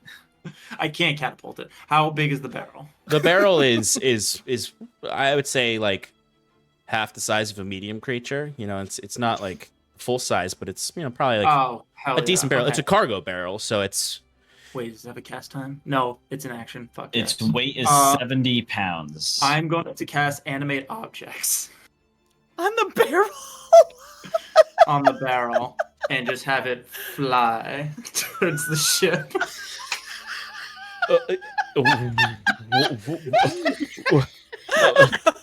Sean's Flabbergasted. I also just Googled animate barrel 5e. Animate objects. I know. not animate barrel. I know.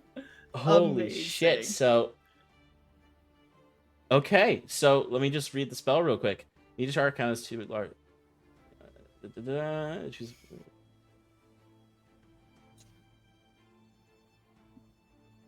I can also cast. Oh my up god, to- it can fly. Yes, it can. Right at the bottom, right there. Has a fly speed of 30 Right there, I feet. read it. It's right there. Oh my god. Brilliant. To all our viewers, Mike has this knack Yeah. for pulling out this just like And completely it's 500. like It's within 500 feet that it can Amazing. it can go. This, yeah. Sean's face. This is exactly what you needed. This Um, blue barrel of explosives. How Hey, camouflages with the sky too. is there anything else we could throw at him, because I can target multiple things? I mean, there's other Another barrels, barrel. but Yeah. they don't have Just explosives in like them. this. Yes, Is there, other like, barrels. is there like a Barrels. barrel? Oh, there's like barrels of rum No, there's not Oh. barrels of rum. or Galdus does something that would be technically Galdus explosive? doesn't allow alcohol on a ship other than the secret stuff that Almira and Jacquette drink with the crew.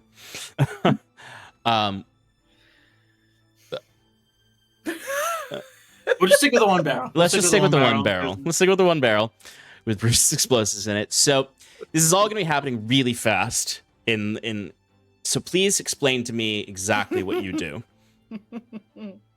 Septimus is like being overwhelmed for a second, and like Sal just like tipping it back and forth, and like he's just like ready to toss it, and he's like, "No, Sal," and he'll go into the stance, and he'll actually drop to his knees and just begin kind of like just try to get grounded, so he's not just like swaying back and forth, but then also because he's praying to Machina, and he's uttering his prayers and words.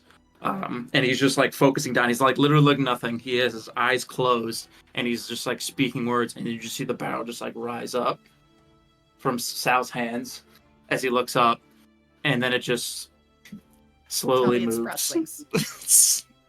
It slowly just moves towards the Bone Rattler. Do you go up on the top deck for this? Wait, I thought we were on the top deck. Yeah, You were I thought- not on the top deck. I guess was you were not you were initially, you were but I initially. thought Sal helped bring it. But up. yes, that's fine. I'm just And making then- sure. yeah. Okay, so- okay, then yes. Okay. Yes. Okay. So what you would see is actually, interestingly, Septimus, when you're whispering these prayers, you would see, from your staff, actually, you would just see this little wisp comes out and flies into the barrel. And that's when the barrel suddenly starts to float. I mean, obviously, a face doesn't appear on it, but it just starts to float. I would And- also like in this like kind of transcendence like thing, if you would allow some kind of like telepathic connection to Sal to like come over and just like put his hands on me and just keep me grounded because this is a concentration spell and I don't want to be fucking whiplashed. Yeah, actually, what anyone would see who's watching this, because I almost imagine Septimus is doing this with Sal, and the rest of you who are there are like peeking up from the stairs to the to the deck, watching it all happen. As Septimus is like he's in a trance-like state, and his body just starts to move with the ship, and you see at a point Sal just gets up to him and catches him in several places to make sure he doesn't just slide off the ship as he's concentrating on this spell. As he animates the explosive barrel, and it just starts to head towards the Bone Rattler that is heading directly towards you all.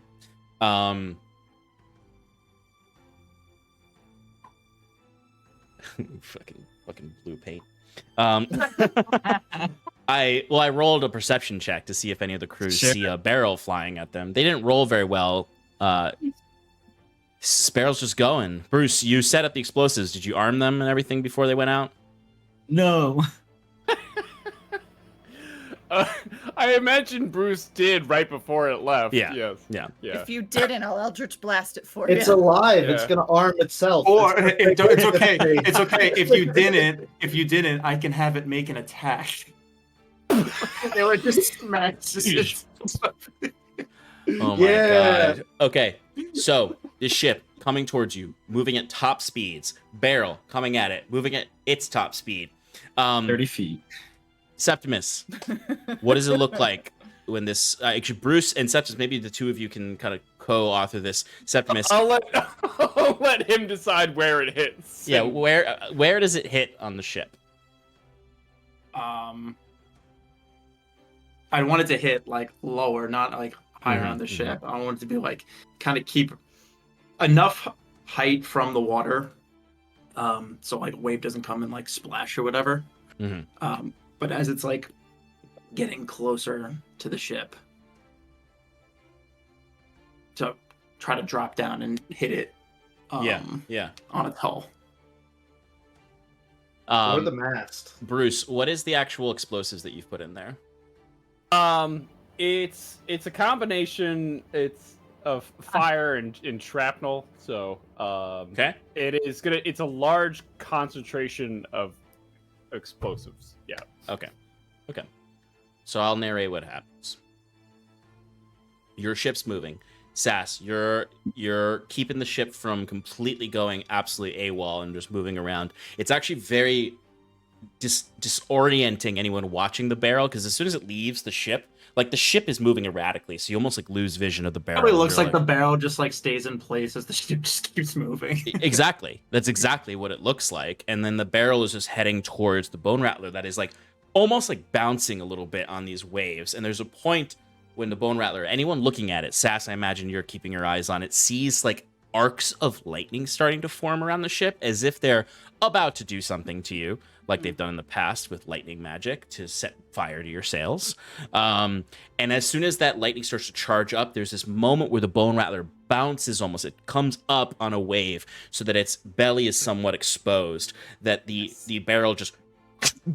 And there's a moment of silence. This is just this, imagine in the movie version of this, all the music stops and it's just the barrel moving in slow motion as it collides with the ship, and there's... It's a huge explosion that careens the Bone Rattler off course. And your ship also feels a little bit of an impact. There's almost like Sass, you almost feel it affect the wheel as there's just this stark red explosion, this fire explosion, in contrast to the storm, the blue and green of the storm, as the Bone Rattler careens off course and just barely clips the back of your ship. As you rush forward, you can see smoke spouting from the front of the Bone Rattler, as it suddenly, you can hear them shouting their own commands and suddenly rushing, as you are now moving in opposite directions. And with that explosion, you can even feel the storm is still raging, but they've lost a bit of control over it, it would seem, in this moment, as you're able to then make quick. You hear Galdus immediately calls out. Almira immediately calls out. The chain of command restored. The fear in the hearts of the sailors starting to wane as they all rush to get control of the wind, control of the sails, to start moving north while the Bone Rattler recovers in its own positioning. You have successfully thwarted the Bone Rattler once more with an explosive barrel. Jacques Woo! runs So to the back of the ship and mage handing Yeah. a middle finger. He just shouts, "You tried and failed again! Fuck you, Bone Rattler! Fuck you all!" You see a glint of light as if something reflecting off of a spyglass.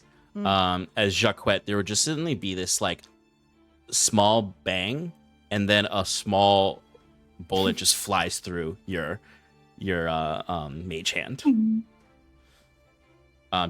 Clearly just a returned fuck you, not an actual like attack on you or that missed or anything. If I have prepared the Skywrite spell, I would say karma.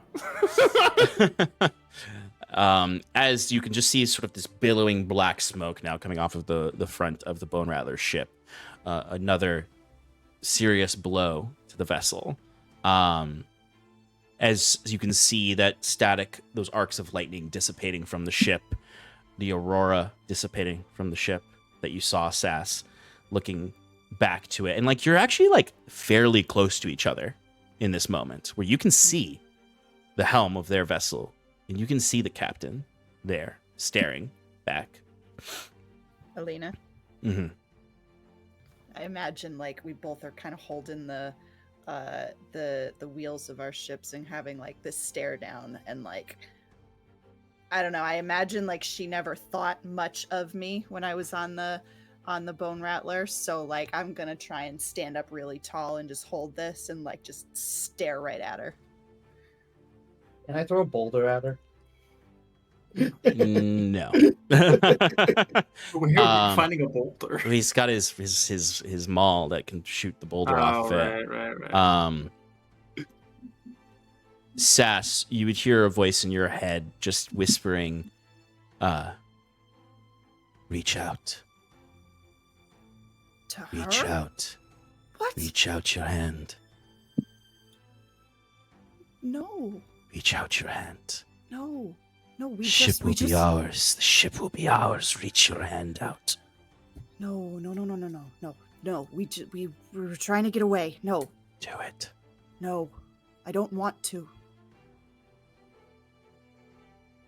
You feel an excruciating amount of pain on your neck as the necklace seems to like almost be like burning your neck. Yeah. Fuck, I don't want to. And I try and like rip it off You can rip it off, yeah. and just hold it while keeping a hand on the Yeah, other yeah. ship, I guess. It's Yeah. a little easier to function the ship now. Yeah. You feel an emptiness as soon as you rip it off, as if your powers are gone entirely. Fuck. Ugh. I'm not going to do it. Get that through your fucking sea brain. And then I'll put it back on. All right. The last thing she says is just, oh, but the spectacle. Oh, but the what? Oh, but the spectacle of it. No, I might look really fucking cool right now, but once we get over there, like, it's not gonna happen. I'm not ready. The moment's passed. Mm-hmm. And her voice fades from your mind. As you feel a little tingling in your fingers of lightning. Anyway, you start to make your way, and the fog kind of cuts through where it's harder and harder to see the Bone Rattler behind you before you find yourself in just sort of like you're in the storm now, just in it, making your way out of it. The crew is back up to their standard, and it's a couple hours before you finally feel the wind come. Still raining, it's still a storm, but you're no longer in the heat of it. You're now on the edges of the storm, moving north, avoiding the major damaging parts of it. At this point, everyone on the ship starts to calm down a little bit. And Galdus comes walking up to you, Sass, and just says, every damn time. I know. I honestly, that was an oversight on my part. I completely forgot about them. But you don't have to worry about it on the way back.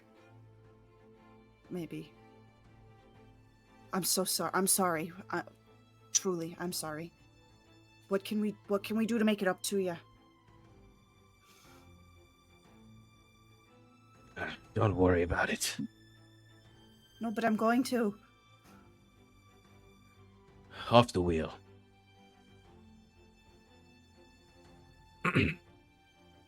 And the crew, some of the members of the crew, though, are excited. Like, they're like, we fucking did it.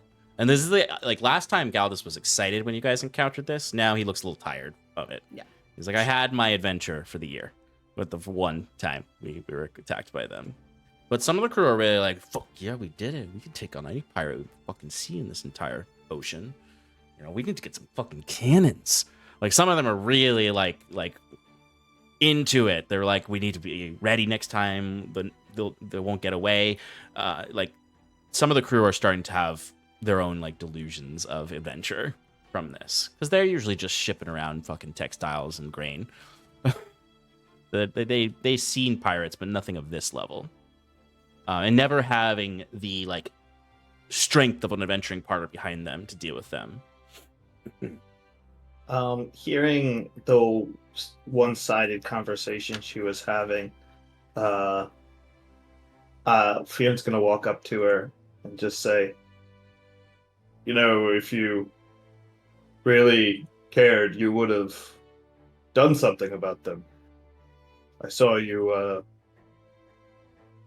you were looking at the Bone Rattler like you were hesitant, but we really should have, you know, tried to take him out this time. It's once is a coincidence, twice they're not going to stop. And the third time, they won't walk away. The third time, we won't be there to protect the honor business. Or, Utterly sorry, seaworthy. honorably seaworthy. That's going to take them some time to repair, hopefully. And they'll... I don't know. I think we made the right call.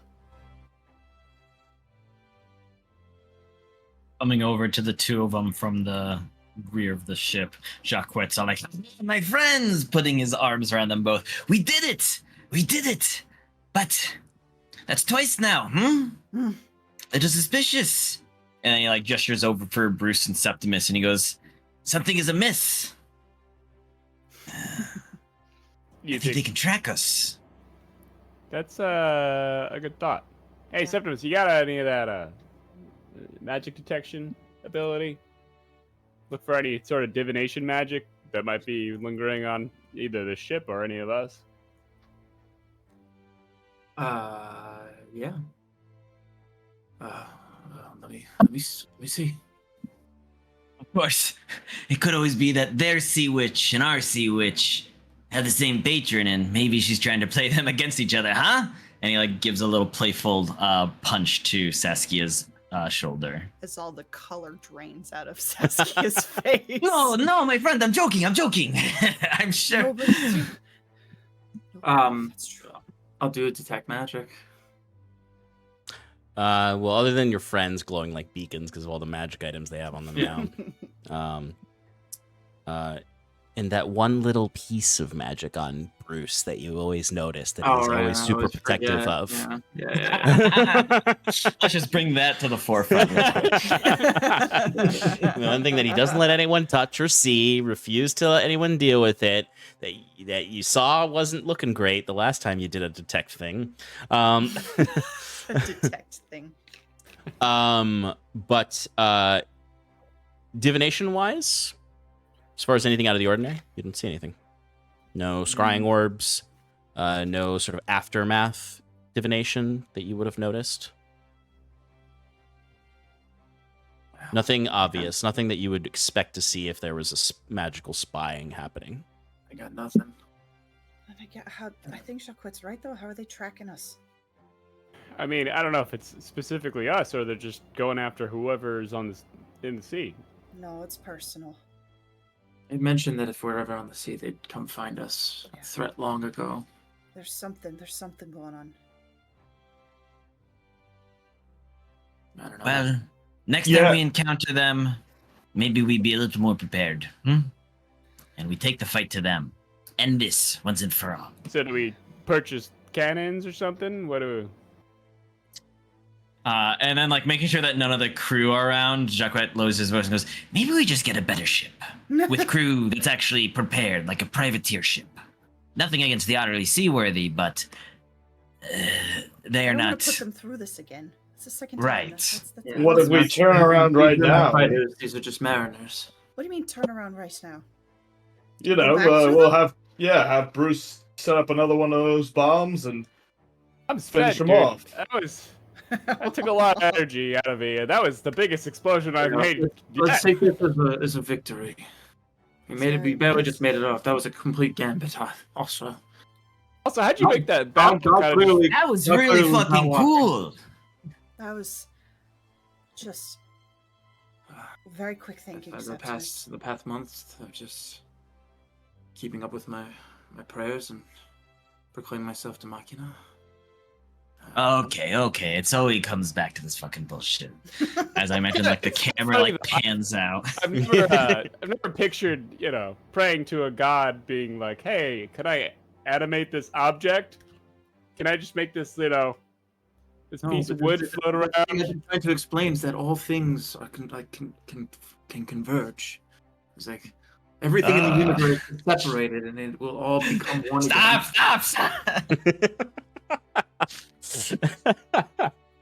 Oh gosh, Septimus, your Machina buddies aren't here to back you up.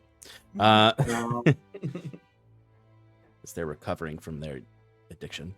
Anyway, the ship. And then Septimus would be like, "He won't listen to me." As he'll turn to as a salty mariner and be like, "Bet you never seen that in the summer." Yeah. Hey, you're not wrong, but I did see it in the fall. as the Salty Mariner, the unnamed Salty Mariner. Salty I Mariner. imagine every time he walks away, he does a little like jig, and, That's exactly claps what I was claps picturing. his heels together. He's just a leprechaun. He's just a leprechaun. Spirit of the It's actually sea. Ro Yeah, trolling us. you never know. Just like anyone can be Mr. Greaves, anyone can be Ro. Be Ro. Maybe this is Mr. Greaves this whole time. Oh my god. It's just the Salty Mariner. Anyway, you are able to escape the Bone Rattler the second time, and make your way further north.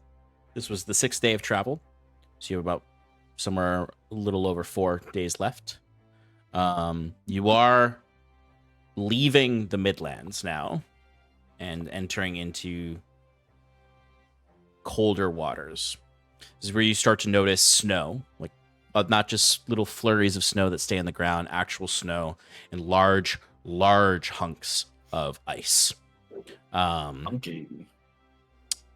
Fractures of glaciers, and maybe a few little icebergs. They'll get bigger the further north you go. But you've entered the exterior, sort of the in-between lands, between the Midlands and the Gosu Highlands. So you're almost there. Yay. And that's where we're going to end tonight. Successful 60% of the voyage. All right, so we'll pick up again next week as we'll finish out the travel portion and get to Stormbreaker Landing. We will not have our friend Stefan. He will be traveling, but we'll take care of Jacquet. We'll take care of Jacquet. I was just going to say that. Don't worry. Keel haul him. And we'll pick up there. All right, folks. Thanks for hanging out with us. And we'll see you all next time. Good night, everybody. Bye. Bye, wherever you are.